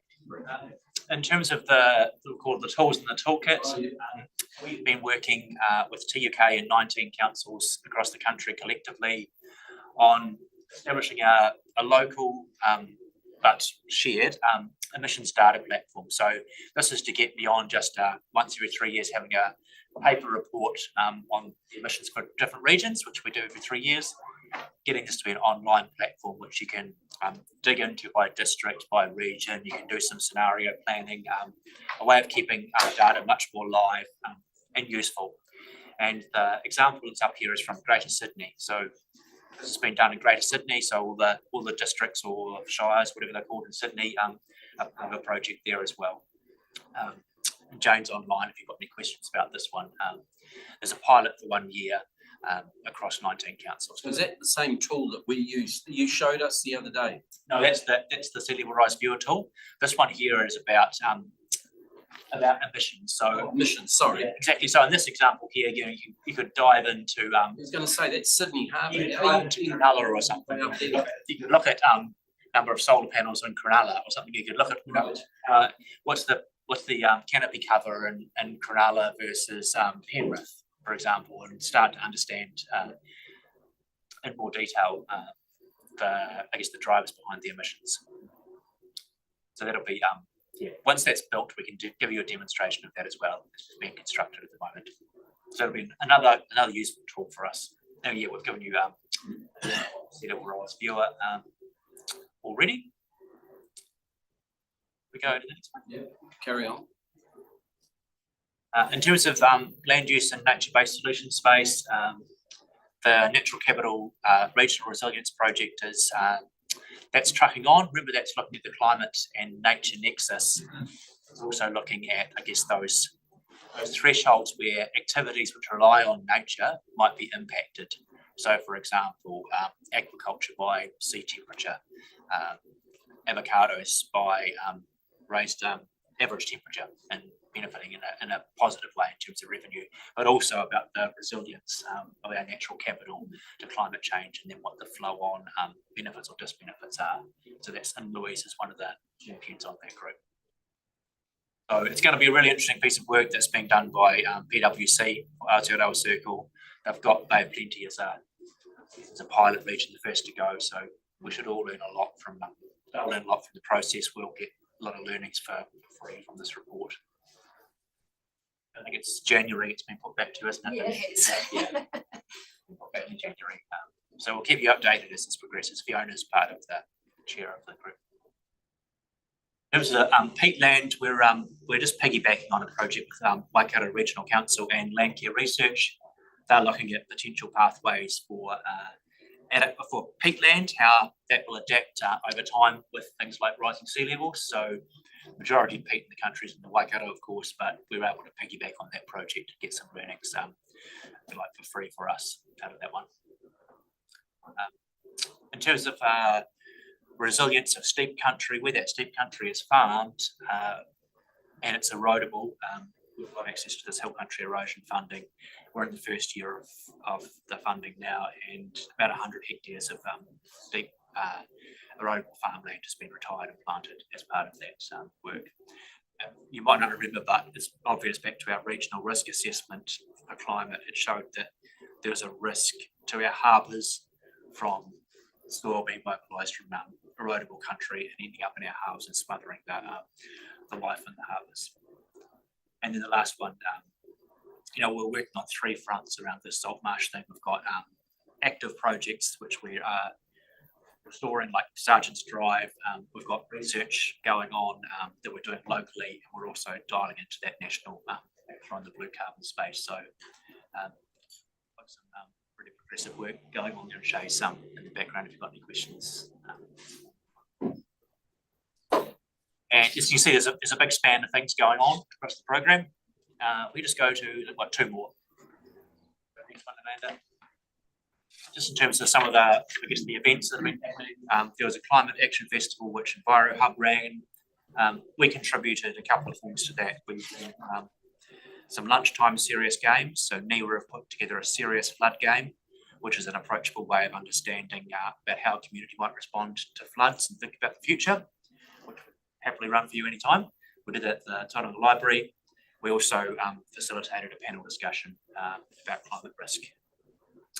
And lastly, there was a Youth Impact Challenge. Now, Councillor Scott's not here, is he? Councillor Scott was part of some work a couple of years ago that we did with TCC, which was about they set up a climate panel basically. Tauranga City Council.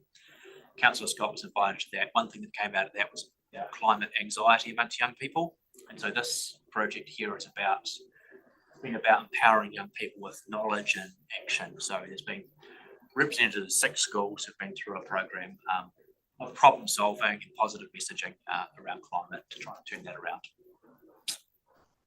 And the last slide is about organisational path to net zero. So we now have our sequestration mapped out along the bottom and projected out as Papamoa Hills trees mature. As Hot Springs Road comes online, that will add to the green, bold around the bottom. Our emissions are not going in a straight line down to net zero. They're a bit up and down. As you can appreciate, the wet year last year drove a lot of that. And we've now got, the building blocks in place to start getting those blue bars down with our fleet, with our road C being electrified, with solar and depots.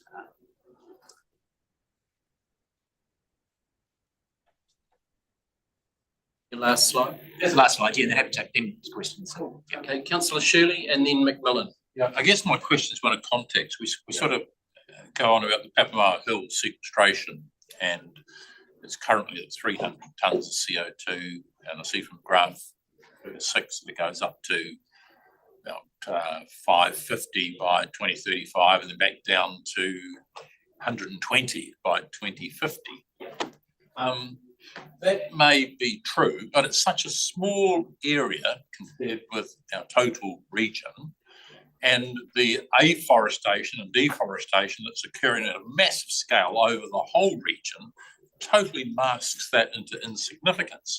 So why do we sort of focus so intensely on Papamoa Hills, which is a tiny wee area of the total vegetative landscape and sequestration that's occurring across the region? Yeah, absolutely. The simple reason is because we set a target for net zero for our organisational emissions. We control the Papamoa Hills. Yeah.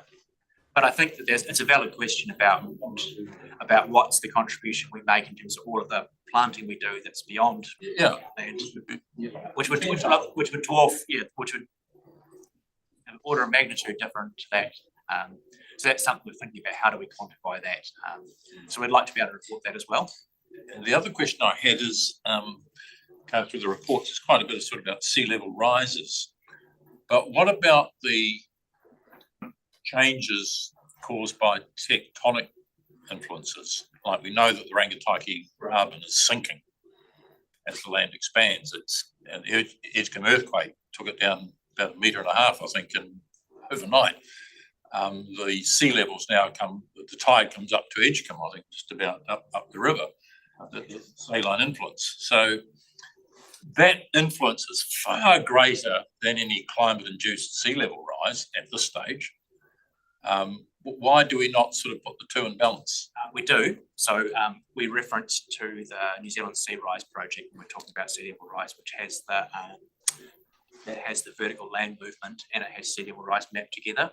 So it does put the two together. Yeah. So what you can do, and that you can actually go to any point. They're 5 kilometres apart along the coast. Click on a point, and then it'll show you whether the land's rising or whether it's sinking, and then you can see sea level rise projections with that.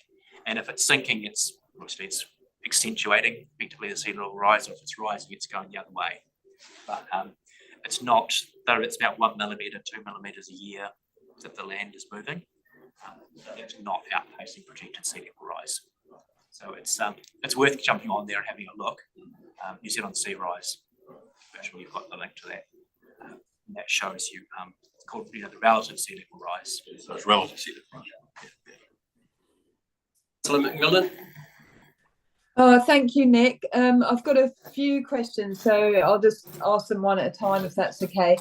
So just with the natural capital, what's going on there, how have we thought about how we're going to use that information?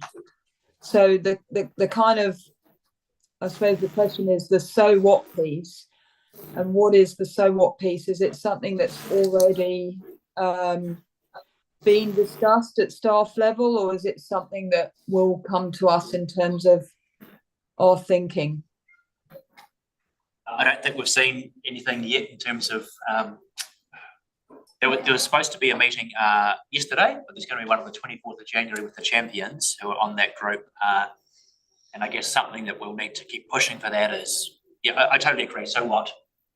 Shows these impacts. A short response if you like. Yeah, sure. We don't Come know to the table, Louise, so they can hear you. Just come right up to the table so they can hear you. Sorry. That's all right.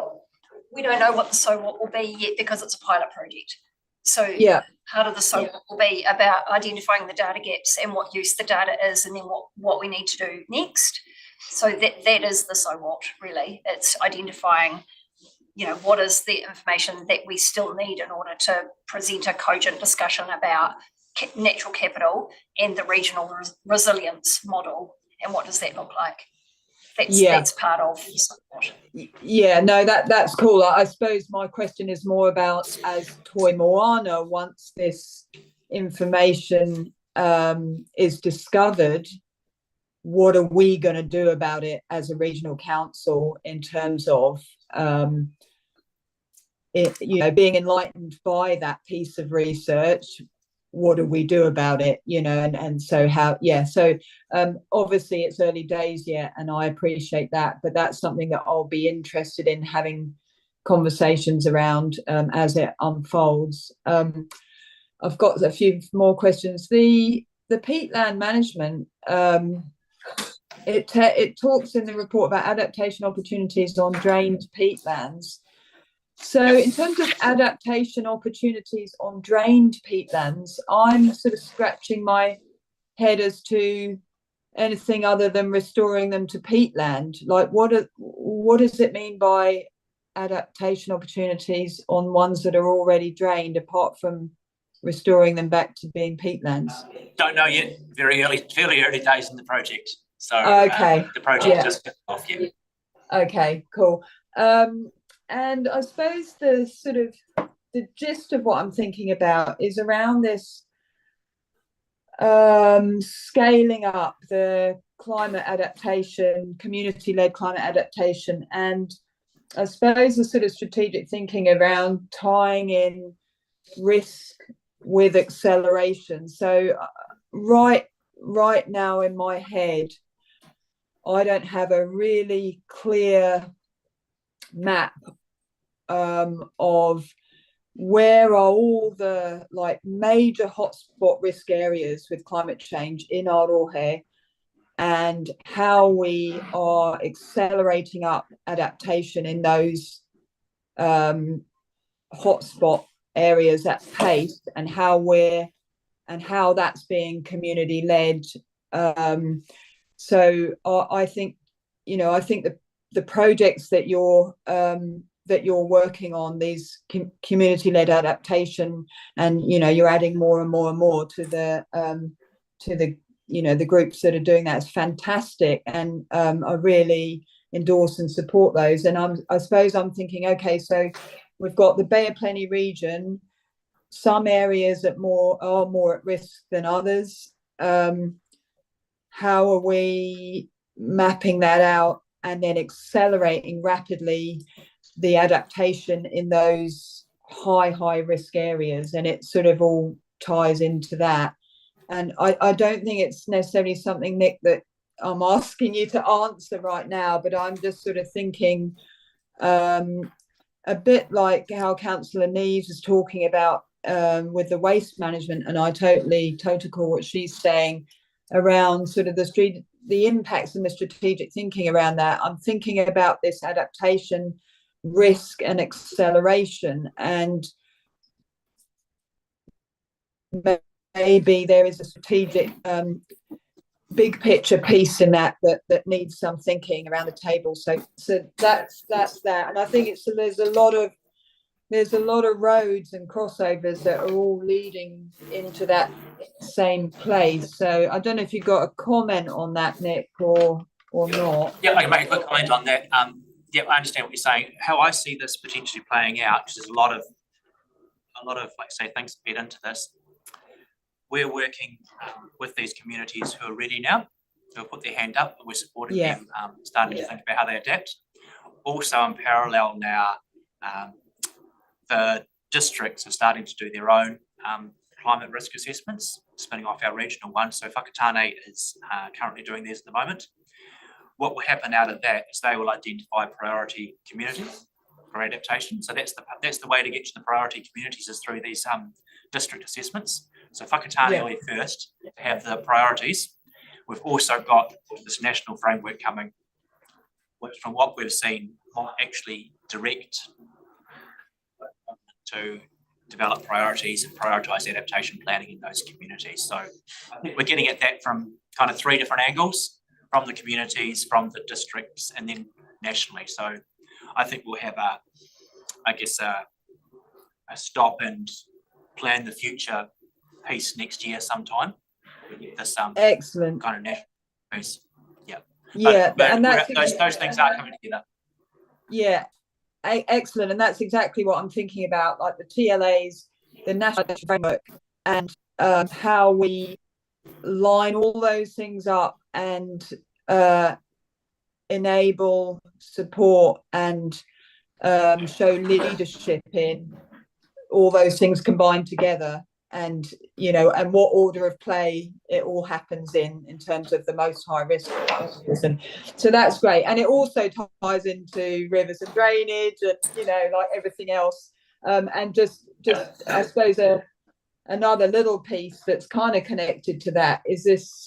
We heard from Te Urukahika yesterday, and they were talking very much about how central government are wanting council to deliver on enabling outcomes rather than regulatory, and sort of moving into that. I suppose the Cutwater Road is an example of what they're talking about there, in terms of, okay, rather than cracking down on primary industry with regulation after regulation, what they're wanting is enabling those outcomes that have freshwater biodiversity and climate resilience. And so I'm just wondering if the climate change team are across that, because that's, I suppose, quite a different change for regional councils, and looking at it in that through that central coalition government lens. How are we? I mean, obviously, we don't have like this pot of money that we can go, oh, let's make 2,000 Cutwater Road, you know. So what?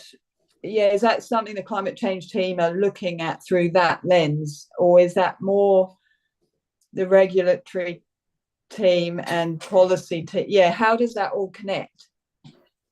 I guess for us, it's the opportunity. So we work with the land management team with, especially when there's opportunities like Cutwater Road.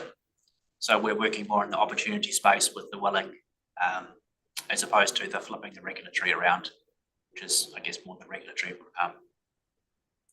Yeah, and that's what I'm thinking. It is, we could, I suppose I could sit here and go boo-hoo about, some of the regulatory things, or I could go, oh, there's an exciting opportunity for climate adaptation and resilience and biodiversity and freshwater outcomes.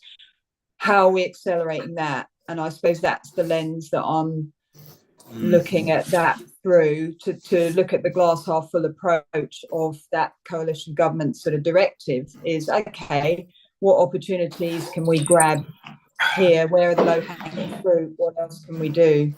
So I had a few other tiny questions, but I've taken up too much of your time, so I'll leave it there, but thank you very much. Yeah, I'll go to Councillor Von Delson. Thank you, Kat.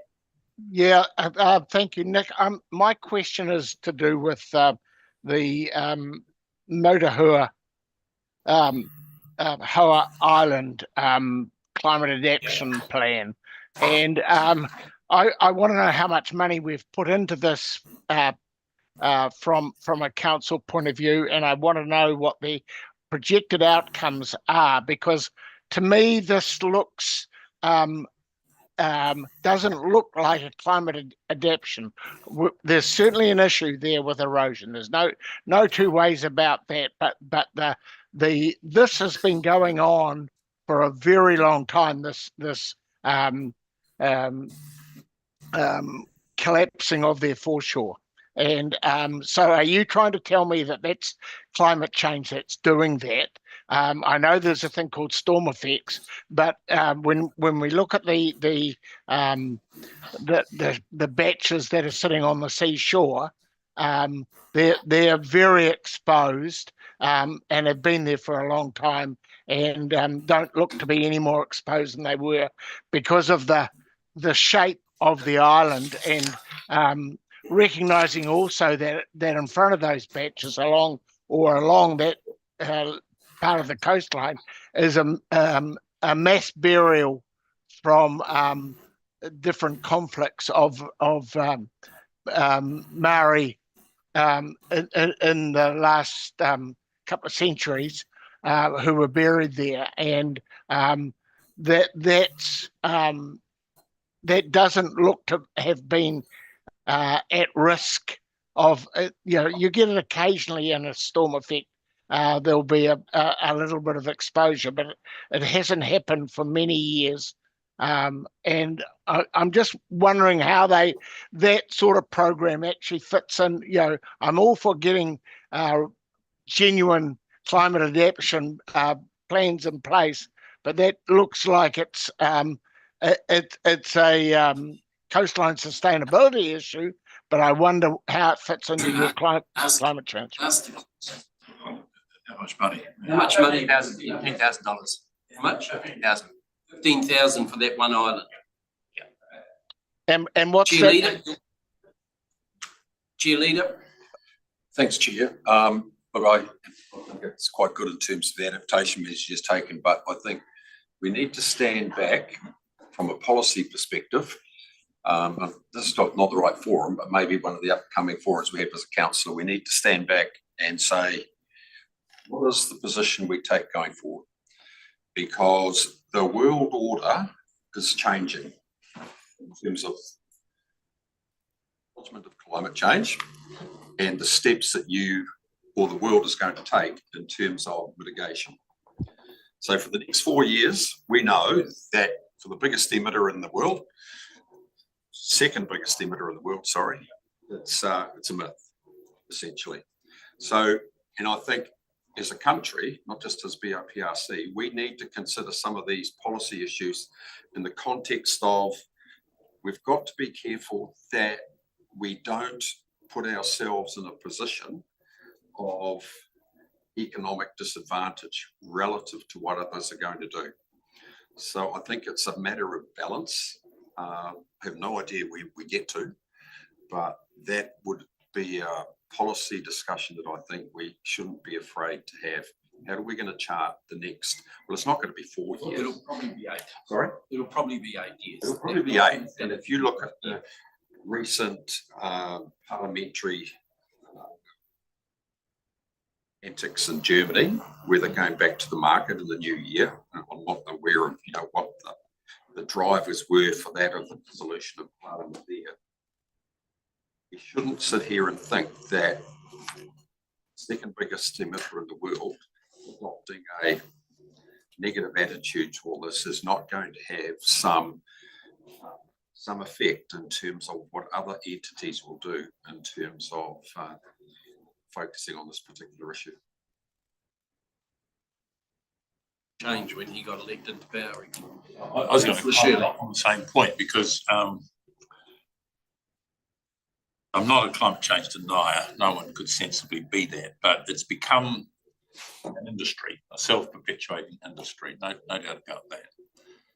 And it's the micro and the macro. Climate change is a macro global issue. Whatever we do here in Papamoa Hills or on the island off Omokoroa, we're 0.07 of 1% of the world's greenhouse gas emissions. 0.07 of 1%. And we've just got a president who's going to withdraw from the Paris Accord and drill baby drill, the German situation, and it's just keeping it in that context and balance. And you can delve deeper and deeper into the micro and spend a fortune on the micro, and it won't make one jot of difference whatsoever. You might as well flush all that money down the toilet, quite frankly. So it's a question of, and I don't know the answer, but we've got to sort of think it through a bit hard, because you can spend an awful lot of money on the island off Omokoroa, and I agree with Councillor Von Donnelson, it's nothing to do with climate change, it's storm surge and other issues that are there. So I think we've got to be pretty careful on where we do put our money in some of these projects, because the risk is that yes, you feel good and you think you're doing wonderful things, but are you really?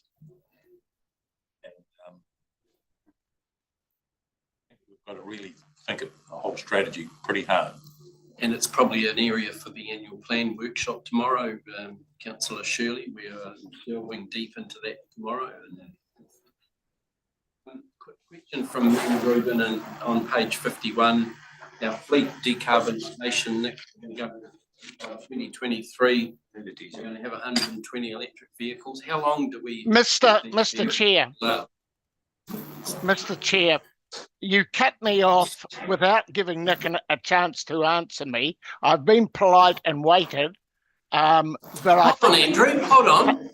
I did not. You asked how much did that island cost us? And Nick said $15,000. no, That was Ke- asked and answered. No, I said two questions. I wanted to know the cost and the expected outcomes. And I'd like what are the expected outcomes and where did that cost, that 10,000 actually get spent? So the expected outcomes from the project are that effectively the landowners of that island now, they understand what's going on. They've got an idea of what the future might hold with coastal erosion increasing over time and also sea level rise affecting those patches.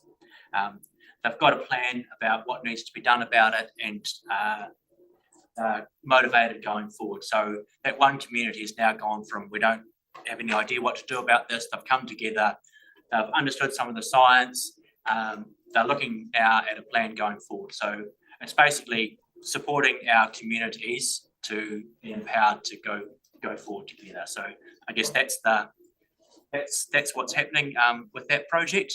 And I guess in terms of just that whole global thing, you're right, we've got zero influence over global emissions, of course. What we do have control over though is how we respond to those increased impacts upon us. So we can control to a certain extent what we do in terms of the Rangataiki River management. We can control to a certain extent what we do in terms of supporting our communities like Makatu. They can't control anything in terms of global politics or global emissions, but they can control how they think about the future at Makatu and how they respond. So that's the control bit that we have, which, and I guess things are only going to keep going in one direction with, global politics. So. Thank you, Nick. And my question, Nick, is electric vehicles, we're going to have 20 of them by 2033. How long do we expect these vehicles to last in terms of how long will you have them? Based on our current fleet, we're holding them for 6 years. So the reason for that is it's a high capital expense. They devalue quite quickly, but the operational expense is quite low, so it's economical. Battery warranty at the moment is 8 years, and manufacturers don't expect there to be any impact on the range between 8 and 10 years. Future vehicles, they're expecting it to be a lot longer. At the moment, we're holding them for 6 years. Say that, but again, about the 20 years, we expect them to be 20 years old. Lasting for 20 years. At the moment, the expectation is 8 to 10 years before it'll affect the range of the EV. Yeah. And at the moment, we're holding them for 6 years. Is there any premium in the resale value? Is that any work being done there? We actually haven't sold any of our EVs yet because we haven't had any for 6 years. Our oldest is 2019. But we have seen, based on some valuation, there is quite a steep decline in the market value.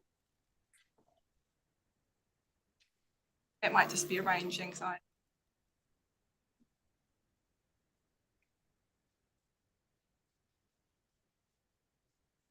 Right, moving on. There's a report. Sorry, Councillor McMillan, we're moving on. I just did want to make a very quick comment, if I may. And it was just in response to Councillor Shirley's comment. I knew you were around going. I knew you were going to rebut him, but today's not the time and place for it. We're just receiving Nick's report. This is a bigger decision. This is a bigger discussion, Councillor McMillan. We're not going to be debating it here. We're just receiving Nick's report, and that's for a future date, that discussion between yourself and Katie. Thank you. Yeah, I just wanted to reiterate that we can. I knew you were here. going to go. There was a recommendation on page 41 that we received Nick's report, quarterly report. Thank you, Nick. Can I have a mover and a seconder, please? Councillor Shirley and Councillor Campbell. I'll put that resolution. All those in favour, please say aye. Against, carried. Moving on to our biodiversity operations report, and this has got Charles and Shay Dean, our environmental scientist, and you've got a PowerPoint. Charles and Shay, good afternoon. Oh, it must be close to. Oh, look, it is close to afternoon. Welcome along. It's yours.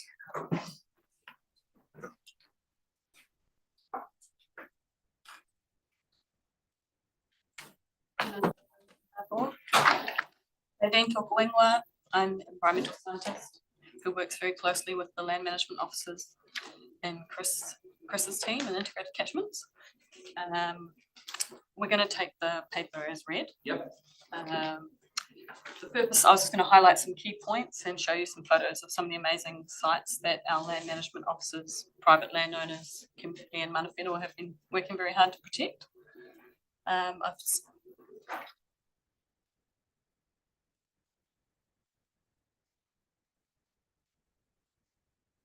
While we're waiting, yes, Mr. Chair, can I just mention in connection with your Te Urukahika presentation yesterday, Shay is involved, as am I, with collaborations with other regions around biodiversity outcomes as well. So this is another area of council, and actually Lisa Power who's our planning expert in the back there. She's trying to hide, so sorry, Lisa, I've outed you.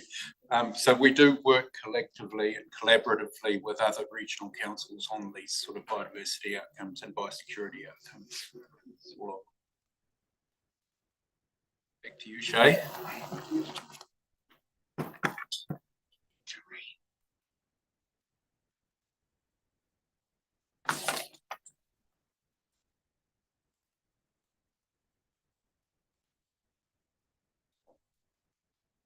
A few key points from the paper, which the purpose of was to update councillors on the work that's been done through our biodiversity program in the last financial year, 23-24, specifically work that's been happening on our 429 priority biodiversity sites. So we had 6 new environmental programs initiated on priority biodiversity sites, 9 existing EPs on priority biodiversity sites that were renewed or extended. The overall management of the sites which are being protected and managed has improved, with a higher proportion having a good or excellent level of management. There's been a lot of work done on our nationally critical frostflat ecosystems to remove wilding pines. There's been a lot of improvement on wilding pine densities on privately owned frostflats.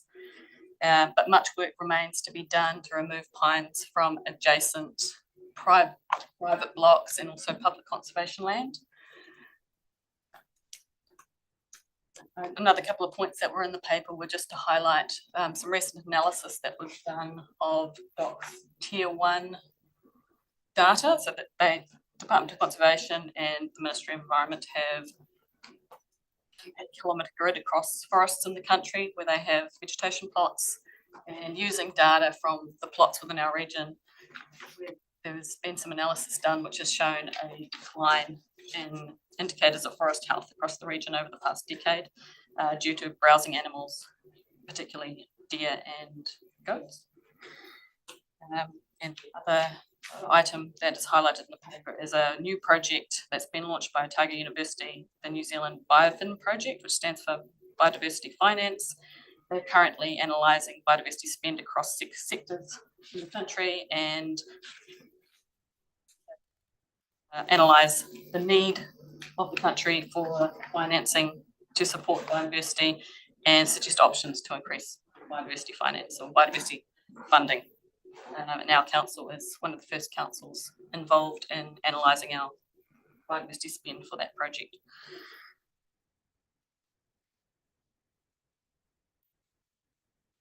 So really wanted to highlight some of the amazing sites that our land management team and community, mana whenua, have been working on, private landowners too, over the past year, and some upcoming projects. The site that you can see on screen there is an aerial view of the Matai Road priority biodiversity site, which is also one of our priority 1 biodiversity sites. It's a very rare forest type. It was podocarp forest. The large podocarps have been removed, but it is regenerating back into podocarp forest. It's the largest remaining piece of native bush in the Kaingaroa ecological district at 290 hectares. And subject of an environmental program, which members of Charles' team have been working on. Yeah, and if I could just talk to this one quickly. So this project going forward, we've managed to work with the owners, which is an overseas investment company. And we were lucky enough when it was sold to get the Overseas Investment Office to include the environmental program as a condition of sale. So the continuation of that work is locked into the agreement.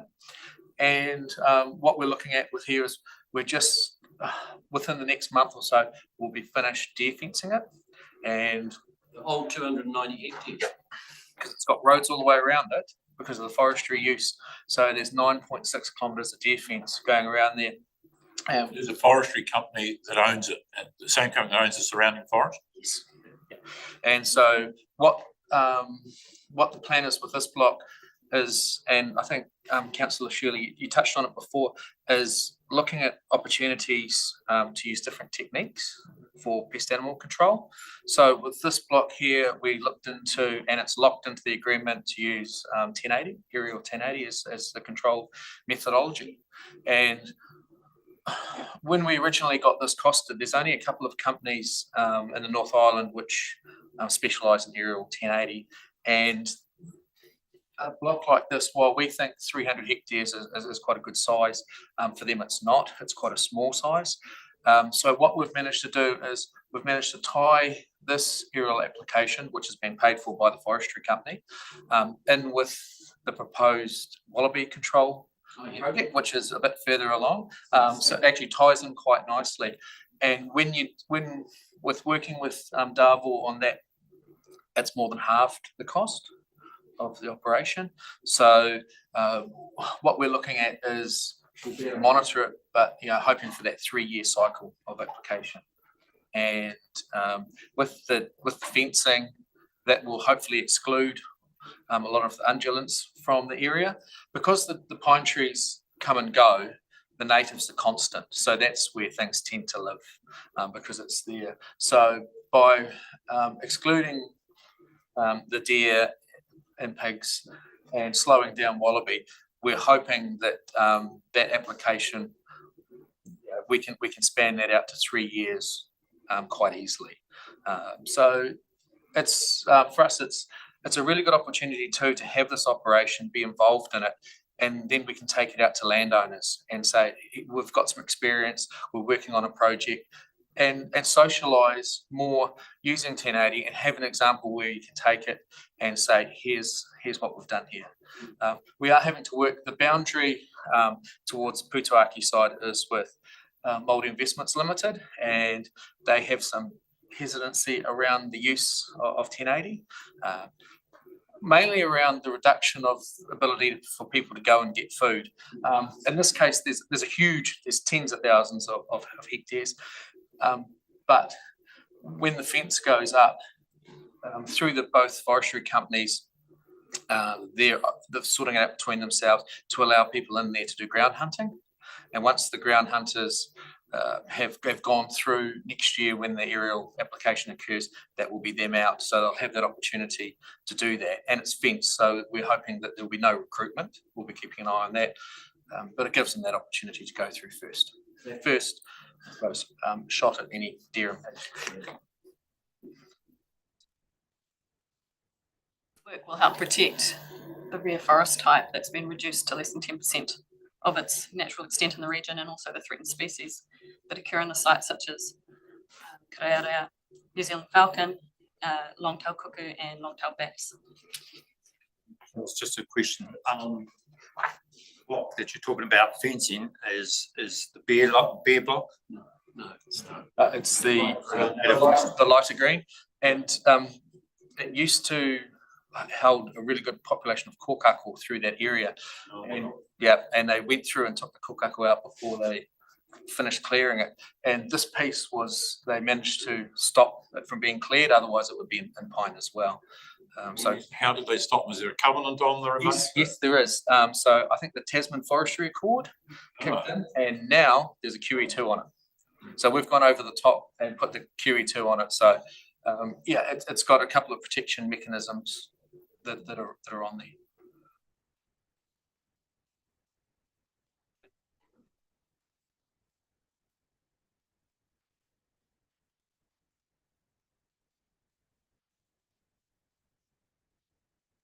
site that you can see on the screen here, this is the Lake Tahuna wetland.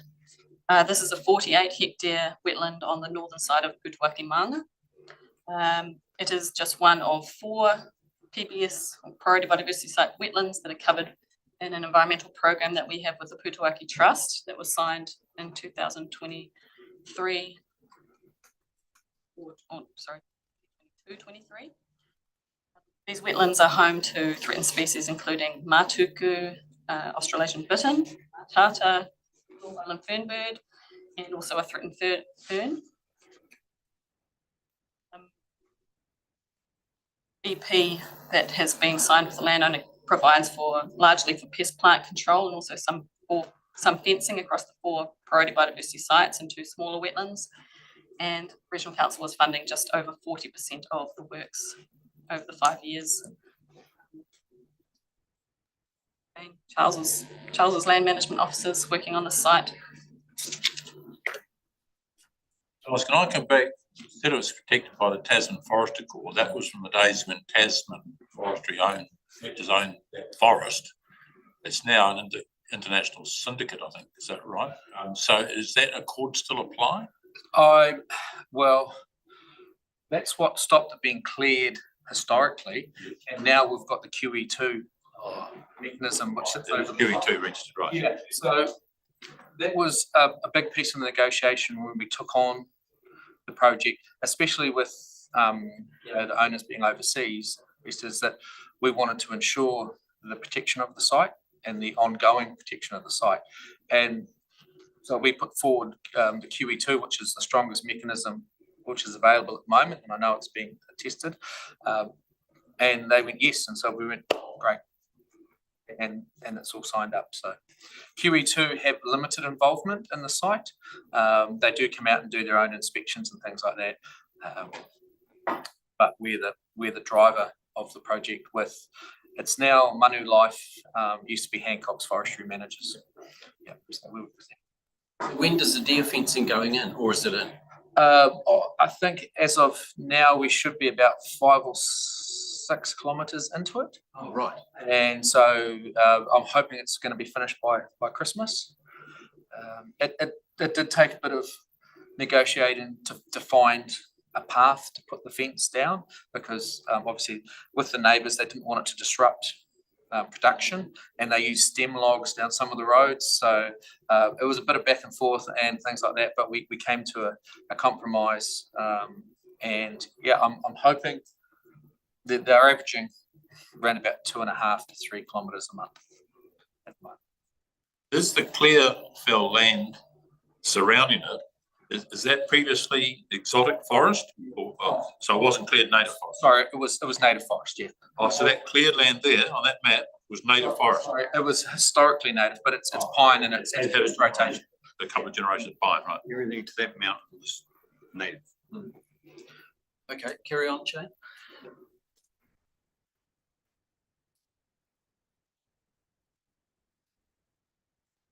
Three stunning coastal sites here near Makatu. We've got the Makatu Spit on the left, Nudix Beach on the top there, and Dotterel Point on the right at the bottom. These are 3 sites that we've had environmental programs with the Makatu Ongatoro Wetlands Society for the past 10 years. And a new EP has just been prepared for those sites to cover the next 5 years.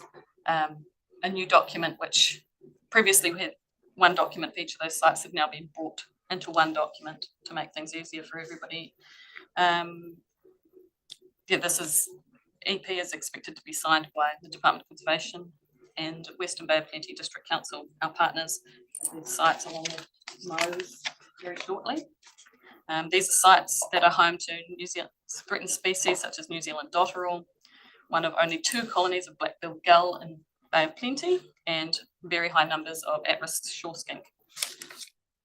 These are some of the best protected and well cared for dunes in the Bay of Plenty.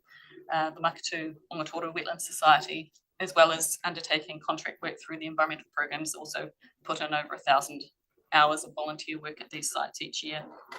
The new environmental program will be funded at about $60,000 a year from Bay of Plenty Regional Council.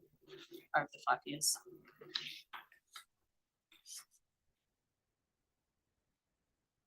This is a project which is being explored at the moment, a new project. The darker area of vegetation there is the Thornton Kanuka. So that is bush which is made up of the Bay of Plenty Kanuka, a threatened species which is only found on the Thornton coast and very small amounts in the Hiwa Harbour on some of the islands there. This was a vegetation type that used to be very widespread along the coast there, and now this is really the only remaining significant portion left, spread over different tenures, lots of private land, small blocks, and also recreation reserve. The project we're exploring at the moment is with the district council. The land at the top of the screen there it's all recreation reserve, but we're looking at a project to extend the size of this remnant into the areas of the recreation reserve which are currently being grazed under a grazing concession.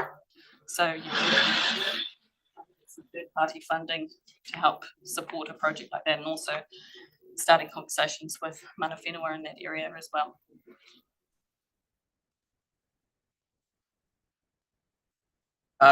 Only that, the plan is to use a similar model to Coast Care and try and involve the community and schools in the planting, and while doing that, bring awareness to it. Historically, we've had issues with people just going down and cutting it for firewood, and so we've done some work with Tū Wharetoa Ki Kauro who have a section which they were handed back, and we've put up signage so to show that it's a joint project and we're working together to try and protect the Thornton Kanuka. And so it's been a good opportunity to try and educate everyone, and including all of the local residents. So we've kind of gone out with a mail to all of the lifestyle block owners in the area to try and get them on board to protect the patches that they've got on their property. So it's while this is one piece of it, it is part of a bigger project as well. We're also exploring the idea with the district council of changing the status of that area to a nature reserve rather than just a recreation reserve, and that's something that some of the third-party funders that we've approached have expressed a keen interest in.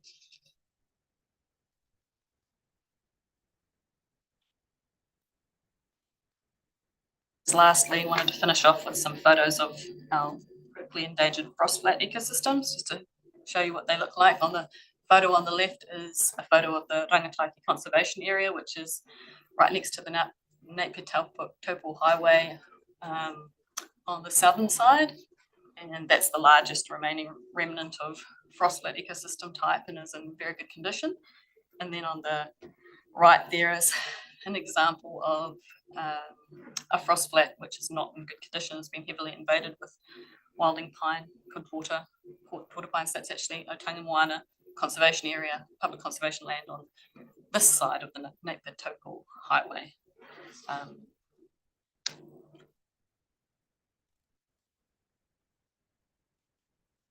Shay, thank you, Charles. Any questions online? No. What are the main indigenous species in Frostforest? Leader and then Councillor Shirley. Thanks, Shay.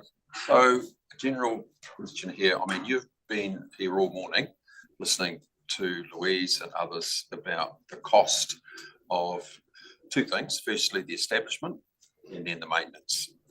And it's eye-wateringly large. And I see it here. I see here in terms of some of the new biodiversity sites. I mean, the figures aren't small in terms of maintenance. If you are ruthlessly honest, because local government generally is all under financial pressure in terms of keeping rates down for people, what would your approach be to ensuring what we've got? Because I see the risk is we've chucked all this money at it. Then the Komai Mamaku is a good example. You chucked all this money at it.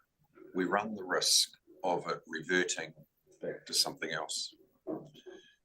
Your advice as staff to us in terms of going to concentrate on keeping what we've got at a level of contribution that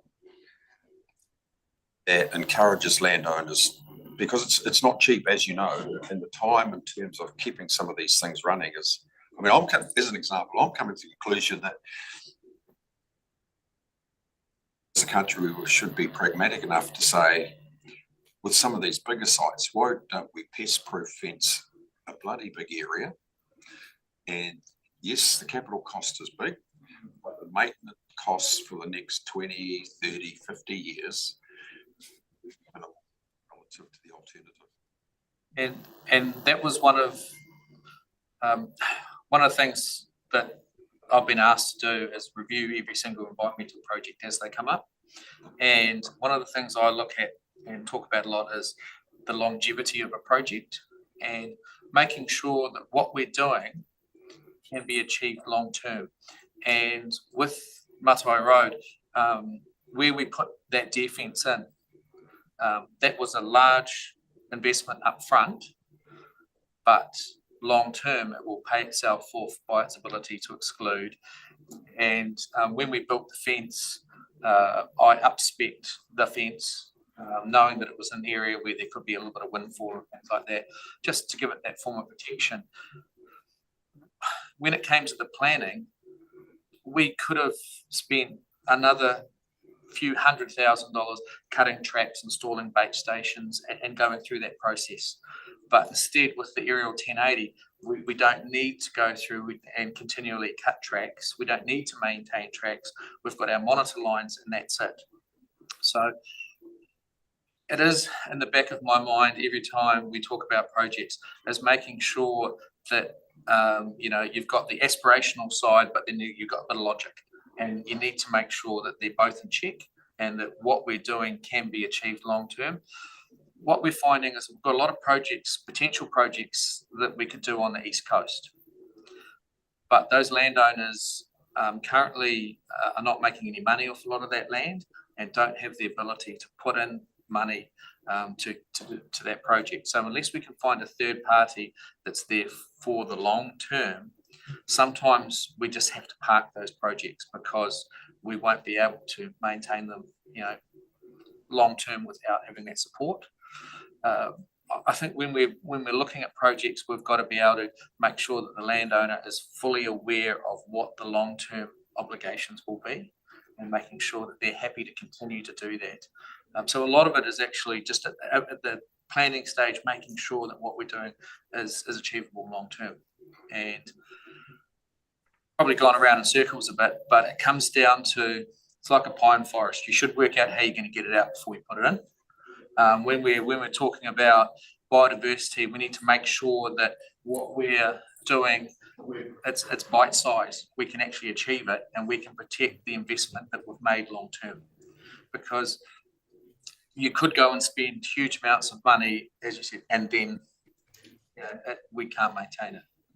So it is in part of our planning is to have that thought in our mind. But I think secondary one, Chair, is the discussion we had this morning about 1080 is a classic, I think. The Councillor Shirley is right.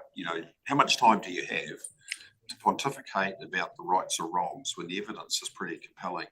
Because you can spend a whole lot of time doing pest control, have a big hit, and within 3 years, you're probably back to where you started. I think unless there's a really pragmatic, somewhat autocratic approach to say, if you want to use it, these are the parameters you operate within, just get on and do it. Yeah, I think there's more and more operators coming into the market too, which can deliver by drone or by other means. With the cost of helicopters and all of the stuff that goes with it, it's really expensive. If we can work through the legislative requirements and hopefully simplify that process, then that tool will be more readily available to use. And that's why we're trying to get involved with the 1080 operation, so we can build that experience and knowledge too, so we can help with that service in-house. So when we're going out and talking to landowners, we can talk about the use of 1080 and how to use it and its effectiveness. So it's a tool which is really, really important. We just need to be able to get through. And there's a lot of places like Whirinaki with Ngāti Whare where it's been used for a long time and it's been used really well. So it's, and with the coast as well, it's being able to get people on board. And it's like when I've always used the philosophy, a farmer talking to a farmer, it's easier sell. If a farmer turns around and says that's a good idea, then they're more likely to listen to it than a regional council member. So if we can get people and communities talking to communities and saying, actually, this 1080 thing isn't that big a deal. You can still go out and harvest deer and pigs from the place. Yes, there's a stand down period, but you're not going to get absolutely everything. Then we've got more chance of getting that tool out there and used more often. Councillor Shirley? No, I just want, what is the main species in the frost forest? And that you can see is monoel. There's also a lot of coralline lichens and other species which grow there, and in some areas which haven't been so affected by fires in the past, there is bog pine. Couple of questions online. Questions, please, Councillor McMillan and then these. Councillor McMillan. Oh, kia ora. Thank you, Shay, and thanks, Charles. I suppose it's building on your korero there, Charles, just highlighting that I'm really pleased to hear about this NZ Biofin assessment, because my understanding from comments from the community that there was a bit of confusion around our biodiversity spending, and in actuality it was not comparing apples with apples. So other regional councils and unitaries had submitted their biodiversity spending and we had submitted ours, but they weren't necessarily including the same things. So we came out as a regional council as looking like we have a real poor investment in our biodiversity, but actually that's not the case. So yeah, it would be really, really good to see the outcome of this NZ Biofin and to sort of get a once and for all sort of starting base from around the motto of where we're at as a regional council, and then how to move forward and improve that. Any comments on that? Comment from me, councillor, would be that I absolutely agree. We need benchmarking in this area because it is notoriously difficult to accurately measure our biodiversity input. And that report you're referring to is a perfect example of how not to do it. So yeah, we need to do better. And there are other councils who I know are, we're not that different from, but they were reporting they spend 17 million and we only spend 2. So clearly there's something not quite right there. So we're working on that. Great, thank you. Councillor Nees. Yes, thank you. Well, firstly, I just want to thank Shay and Charles for a very helpful and interesting report, and it's generated some really good conversation. What I found very helpful was the actual the list of the EPs and the cost, and then the presentation on the implications of why the money was worth spending and the benefits that we're going to get out of it. So I think in the past it's been quite difficult to get that sense from some of our reporting, because we'd be told that we've got a number of new EPs and they're being managed in a certain way without the context of seeing, well, this is what you're actually protecting and this is the outcome and this is how we're going to do it, etc. So thank you for that. I would just make a comment that a little bit more context added into the report would help us get a more of a helicopter view too of the whole activity. In the past I've often said that our financial reporting and our reports isn't strong enough because we say it's there are no financial implications because it's within budget. So it would be quite helpful to get in the financial implications, the total budget, and you know how much we're actually spending on EPs going forward, so that we've actually got a holistic picture of one, what we're spending on all of these sites that we've got and what our commitments are, but also getting a little bit of information on the geographic spread and across the region, and then how representative of the land uses and the biodiversity that we're trying to protect EPs are delivering on. So great report, but I think if you could add just those little bit more of context, it would give us a lot more visibility of the whole of the program that you're operating. Thank you. I'm sure we could provide that. So they're nodding their head, Jane, we can do that. Right, resolution on page 58 that we received your report. Thank you, Charles. Thank you, Shay. Mover and a seconder, Councillor Shirley, Councillor Campbell. I'll put that resolution. All those in favour, please say aye. Against, carried. Moving on to Mr. Harris, Compliance Manager for Land and Water, and you have Stuart Standen with you. And this is on page 69, the overview of the municipal wastewater compliance in the Bay of Plenty region.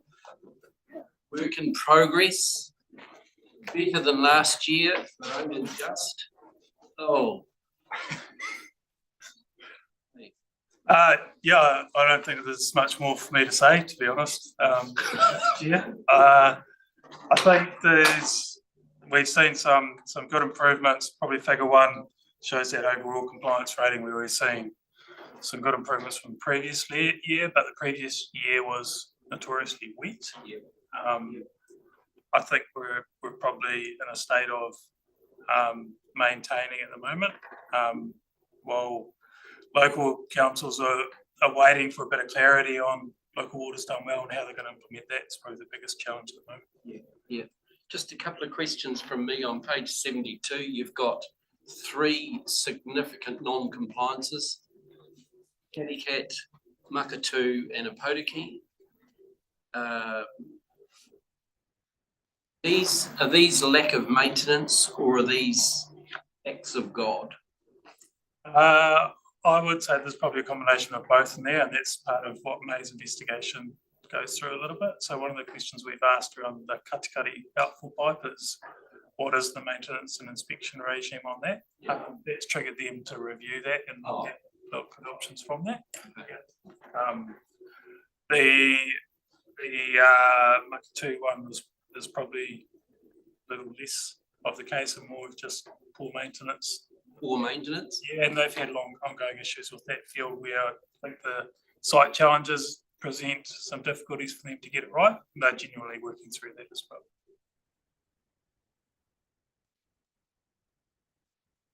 Any other questions to Matt? Leader? Matt, I was interested on page 73 because I think sometimes we're not brutally honest in terms of some of the challenges we face. So I'm referring to here the views of iwi in terms of, and it's across the whole the ones that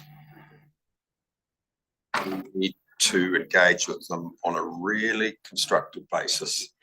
Is that I highlight 2 comments here. The first one, transport of wastewater through and disposal of wastewater in separate rohi, and consultation on the proposed wastewater design and disposal method. And there's examples of both those things in the region that historically have led to outcomes that have been a hell of a lot more expensive than what latest technology would avail ourselves of. And I think we've got to be brutally honest and say we need a discussion about some of this stuff. At the end of the day, people travel from town to town, region to region. You use the wharepaku wherever you go. So the argument about transporting human waste from one rohi to the other, I think needs to be seen in the context as what is in the best interests of the wider community in terms of cost. And I understand, I mean, I appreciate you're in a difficult position as compliance and consenting people in this particular area. And the other one is terms of consultation, and whatever that word means, in terms of design and disposal methods. At the end of the day, we are dealing with a subject that's got a high engineering component to it, as opposed to a philosophical component to it. And as we're going through this debate of local waters done well, I think these things have got to be addressed. So I just put it on the table, Chairman, because I know currently in this particular rohi where we are, there are big issues that Whakatane District Council are dealing with, that we've had discussions with them in terms of the approach to a comprehensive wastewater strategy, serve essentially the whole district, as opposed to segmentation into smaller lots based on some of these values. And the involvement of other contributors in terms of trade waste. End of the day, we should be focusing on what is in the best interests and the cost profile of the local communities. And I think as a regional council, while we're not directly involved in that discussion, I think we're entitled and we should have a view. The other tenant consent manager is online as well. She might want to chip into this. But I think you're absolutely right. But both of those issues in terms of transport of waste through rohi and involvement in design have played out. And we have seen situations where consents that we've supported have ended up being declined by the Environment Court in the case of Marata. I think in the case of the Rotuiti proposal, we had some consenting responsibilities around things like earthworks and bridges going over waterways. And we said we're not getting involved in the transport of wastewater through the rohi example. You've seen it in the news around Rotukakahi, that kicking off and creating issues for Rotorua Lakes Council as well. In terms of the design,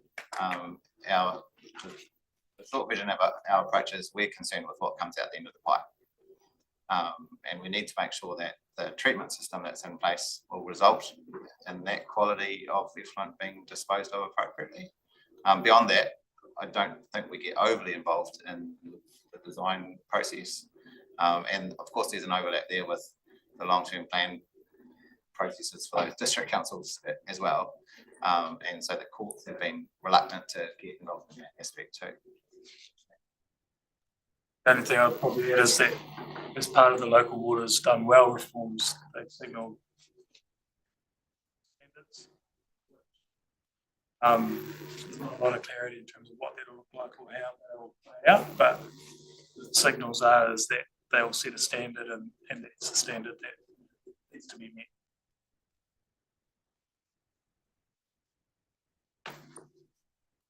We could debate this till the cows come home, Mr. Chairman, in terms of our cost escalations for Rotoiti Rotomā through that not allowing solids or wastewater to go into another rohi. I mean, that was the extra cost into that plant, that design is huge. And yet when I think all the solids from Aotearoa, every day, a truck and trailer load of sludge goes through to Kawerau every day from the Rotorua plant. Not a lot of people know that, but that's okay. Solids from Rotomā, Rotoiti go to. Solids from Tauranga go there too. Yeah. You know, where do you start? Yeah, but I mean, we tend to avoid the discussion, Chair. We do. Malcolm, as the Mayor of Kawerau, has been on this wagon for a long time. And you're dead right, all the wastewater solids, all the screened waste water solids from Rotorua end up going to Pilbara. But it seems to be okay. There's a science versus religion debate. Yes. And I think the issue we're now facing is if you look at the fine print, because local government through an environment court process is unable to resolve some of these things in the best interest of ratepayers, the government is going to stand in the market and say, this is what you will have. And we have to decide whether or not we think that's a better outcome, as opposed to having a really honest discussion with our communities. Say this is what we're going to recommend you in the interest of the whole. Oh, Ella? No. Councillor McDonald. Go.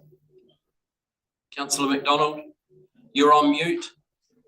Can't hear you. Sorry. Thank you, Mr. Chair. Look, I just want to caution us in this conversation, and particularly around your comments to Chairman around philosophy of science. You know, it's also involved in that discussion too is Mātauranga Māori, which is not all entirely philosophy. So I just want to throw caution to the wind here, where we say we need to get to the crux of what's important here. Because I'm just listening now about wastewater and solids being transported from one district into another, which would be, of course, totally abhorrent to Māori. So these types of discussions are still going to be occurring in our decision making, and I think we should, take that into consideration, and we cross each of those bridges when we get to it. I don't think we can just say, well, let's think of the whole community. Well, Māori do think of the whole community, but it doesn't mean to say it doesn't express how they see waste being treated. And the objections we will continue to hear from them, where we're transporting waste out of one region into another or one district into another. We are continually going to hear from tangata whenua their abhorrence to this practice. So I guess for me, it's just be careful, in our decision-making process, how we make the decisions that we will make. That's all I've got to say, Chair. Thank you. Thank you, Madam Warner. You online, you want to talk to us? You're on mute also. Kia ora, councillors. Sorry, I'm not there in person. I'm just conscious that we may not be the decision makers in this in the future.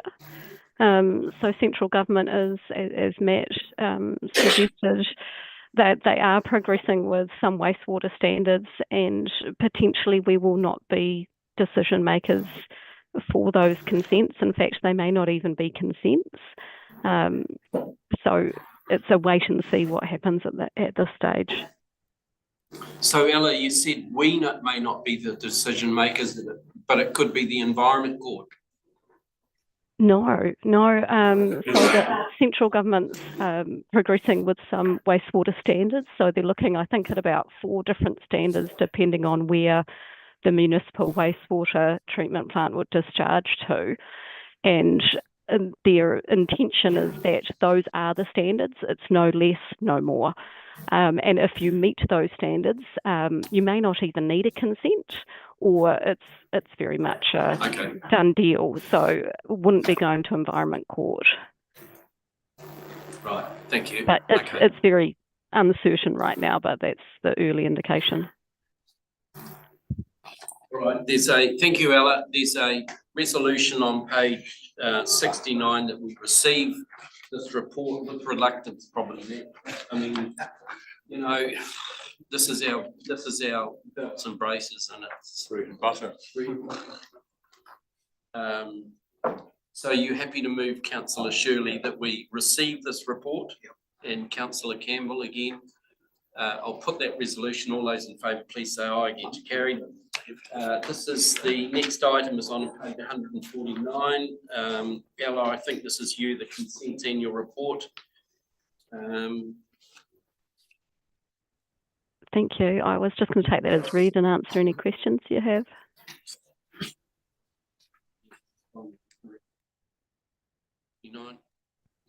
Possibly finding the Yeah, go. 149. Your leader. Could I just say, look, I think credit where credit's due. In the comments on page 151, in terms of the customer satisfaction, which is running at 90%, is really good. Not bad, eh? Really good. Thank you. I'll pass it on to the team.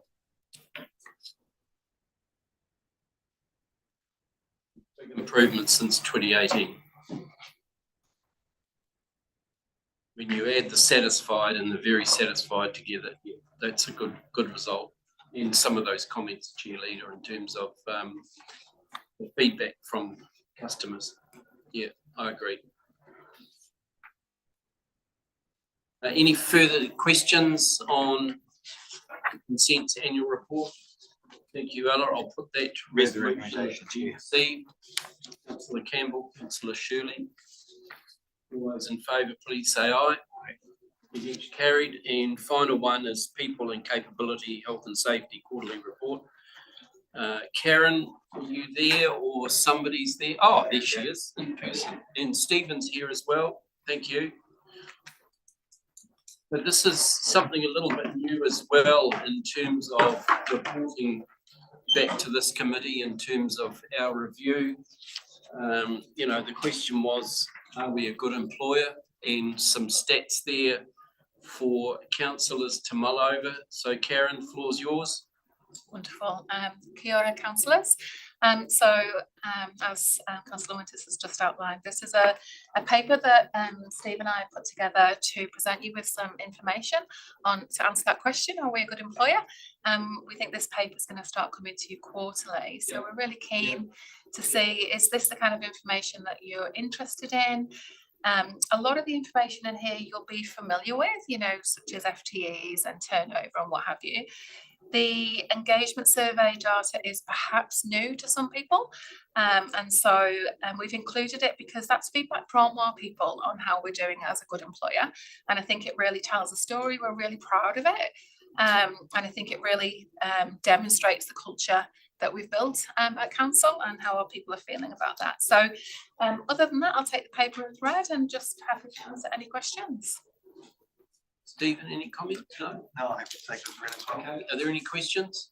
Councillor Shirley? Well, I could be the Christmas Grinch, I suppose. Fantastic, you know, staff satisfaction, and that most any organisation would be very proud of that. My question though, is it too good? Is it too comfortable? I mean, I think my experience would say when you've got people who are giving us those kind of results, that's when you're getting highly motivated, highly productive people. And so overall, no. But we do have a really low turnover. And when we think about turnover, we think of what's optimal. And so 10% is typically what you would say is optimal, because you want a little bit of turnover because you want some fresh thinking and you want pathways for people to develop and grow. But I'm really comfortable with where our turnover is at. We've got a really healthy movement, both coming into the organisation and then with the organisation. We have a lot of stuff. So I'm really comfortable. I think the other thing maybe to add in terms of your question, Councillor, is this whole survey was taken at a time when we were mid conversations about pays. And so it was, I think what it also demonstrates is even when we're having challenging conversations with our people and we're focused on doing the right thing as an employer in multiple different ways, we're still getting really strong results. So it demonstrates to me that that feedback is multifaceted and it comes from a really deep place with our people. So yeah, I'm personally really comfortable with it. And Councillor Nees? Thank you. Just having a look at the, I don't know what number it is, on page 159 of our agenda, there's a benchmark and trend score graph there. And if I'm reading it right, there's 20% of people in the regional council that don't believe there's a culture of respect and trust in my team. So do you do any drilling down when you get that sort of response? I'm not sure whether this is a anonymous survey, but I'd be interested to know that is this showing that we've got some teams in the organisation that need a bit of work, and if that's what the survey showed us, what are we doing about that? Or is it, if it's spread across the organisation, is it likely to be more a more of a personal issue rather than a team environment issue? Yeah, so great question, Councillor Nee. So the way that the percentages work is it's not a case of 20% don't agree. It's a 7-point scoring system. So you've got a don't know is one option, and then the other 6 go from strongly disagree, slightly disagree, disagree, somewhat, no, sorry, strongly disagree, disagree, somewhat agree, agree, strongly agree. And every response gets a percentage. So agree is 80%, somewhat agree is 60%. So, and then what it does, so each individual response gets a percentage, and then they average that percentage, and then that's what gives you your score. So that's what the scoring means. In answer to your question, what we with the Ask Your Team tool that we've got, we can drill down in lots of different ways and through lots of different demographics. So we can go down to any team of more than 4. So it is anonymous, so that people can give their true feedback. Any team bigger than a size of 4 people, we can identify what the trend is for that team. So what we then are able to do with all of those questions is go, and then, as you can see, they're color coded as well. So if we've got any that are reds or oranges, and let's go and explore what's happening within those teams.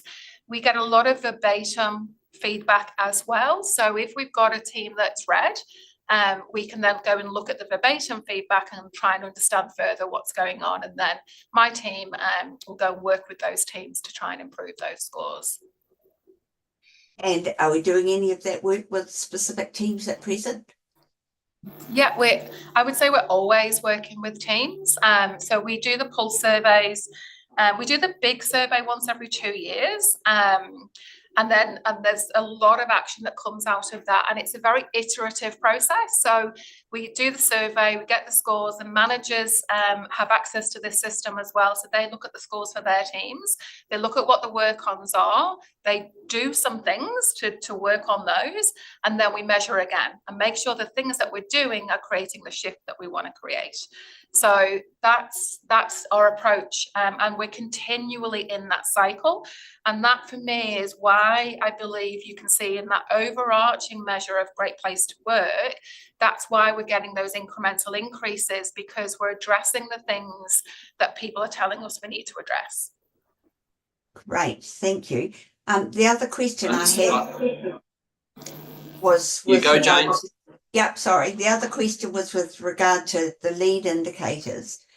There's 2 that I was interested in. One was safe behaviours rewarded, and I see we had none in September, but some in August. So just for my interest, how do we reward safe behaviours, and how do we identify safe behaviours? And then the other one about the drug and alcohol testing, do we have a problem with people testing positive for drugs in our organisation? Yeah, so thank you, Councillor Eves, through you, Chair. So the Safe Behaviours Rewarded is through our Health and Safety Committee, and it only happens every 2 months. And so that's why there's a 0, 6, 0, because that's when the information goes through the committee and they make those recommendations, and they reward either individual or teams for behaviours that are identified through the health and safety reps. So yeah, that's why you get that. It's only in that middle month. In terms of drug and alcohol testing, no, we haven't had any positive tests come through for quite a while in terms of the testing that we do, both pre-employment and additional testing. So there's no indication that that's an issue within our organisation. Great. Further question? What do we do to reward safe behaviours? Oh, sorry, yeah. So it depends if it's an individual, it's normally, they get a shout out, plus also like a coffee voucher, or if it's a team, like a morning tea or something like that. So to encourage those behaviours. There's also, those safe behaviours rewarded throughout the year go towards, the Kikawai, award for health and safety as well. So the health and safety committee looks at all those nominations. And then there's finalists and an award winner every year in terms of the health and safety award. Councillor Shirley? Yeah, just one chart there with the near misses, which primarily relate to driving vehicle near misses. How reliable is your reporting, or how much confidence do you have in your reporting on that? So near misses are reported by the individuals. So it's very much up to through our health and safety reporting system. It's based on those that have a near miss, they'll report the near miss, and we always encourage and communicate to staff that they should be reporting those. How reliable is hard to judge, because it's obviously up to the individual. If they are in a near miss in an accident, or they slip on an ice on a road, or whatever it is, for them to report it. But we do encourage that and see how that's tracking. But there is the sort of the oxymoron in the language too, because they're not actually near misses, are near hits. Correct. You didn't nearly miss, you nearly hit. That is correct. So Stephen, all our vehicles are GPS, don't they? So that, well, I think there's a sudden deacceleration and monitor in all the cars, so we can measure that, can't we? In terms of, or is that an accident? That's a real live accident, as opposed to near. No, it does have the capability to get those metrics, I believe. So, and the problem analyze those to see if so we do still have them. With still all the vehicles have GPS. No further questions. Move the report, Chair. Thank you, Councillor Campbell, seconded by Councillor Shirley, that we receive the report, people capability, health and safety report. Thank you for that resolution. All those in favour, please say aye. Against, carried. So that leads us to the conclusion of the Ops and Monitoring Committee. Councillor Thompson, did you have a question? Yes, you do. Go. Yeah, thank you. I've listened with interest to the meeting, and there's been a number of really interesting conversations which relate to potential discussions around council policy. My question is, how do those matters get picked up? Because I don't see them necessarily having been picked up in the recommendations that have been passed. But certainly I've noted down there's been about 7 or 8 potential policy discussions that might be had. So question to you, Chair, or someone, is what's the process by which those matters might get picked up and taken forward into a policy discussion? Thank you.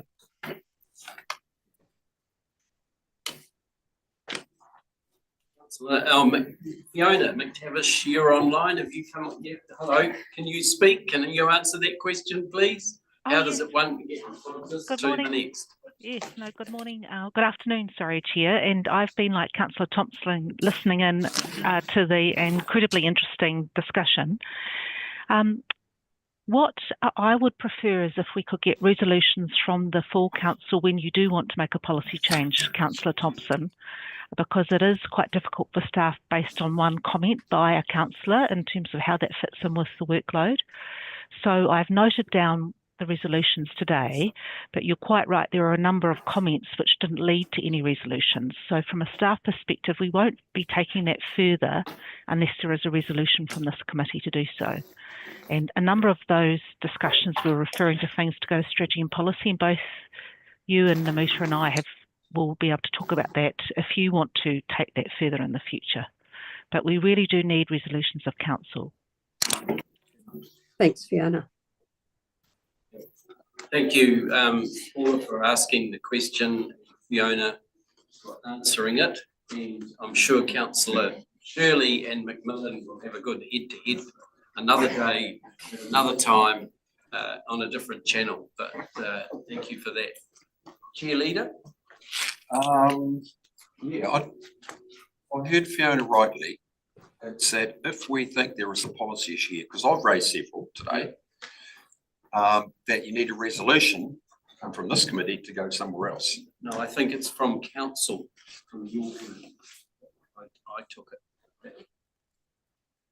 Oh, on a simple sort of rooster, and I think if we raise issues here, that you as the chair, I think appropriate to be elevated to strategy and policy, then I'll just put it on the agenda for discussion at strategy. And that is the forum at which we decide whether it's something that we want to pick up and discuss further or not.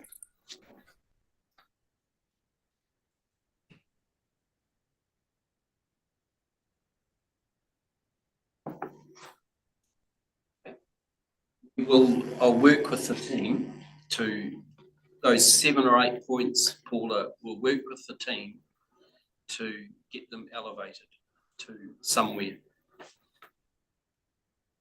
Rather than going through another discussion of, should we discuss it anymore?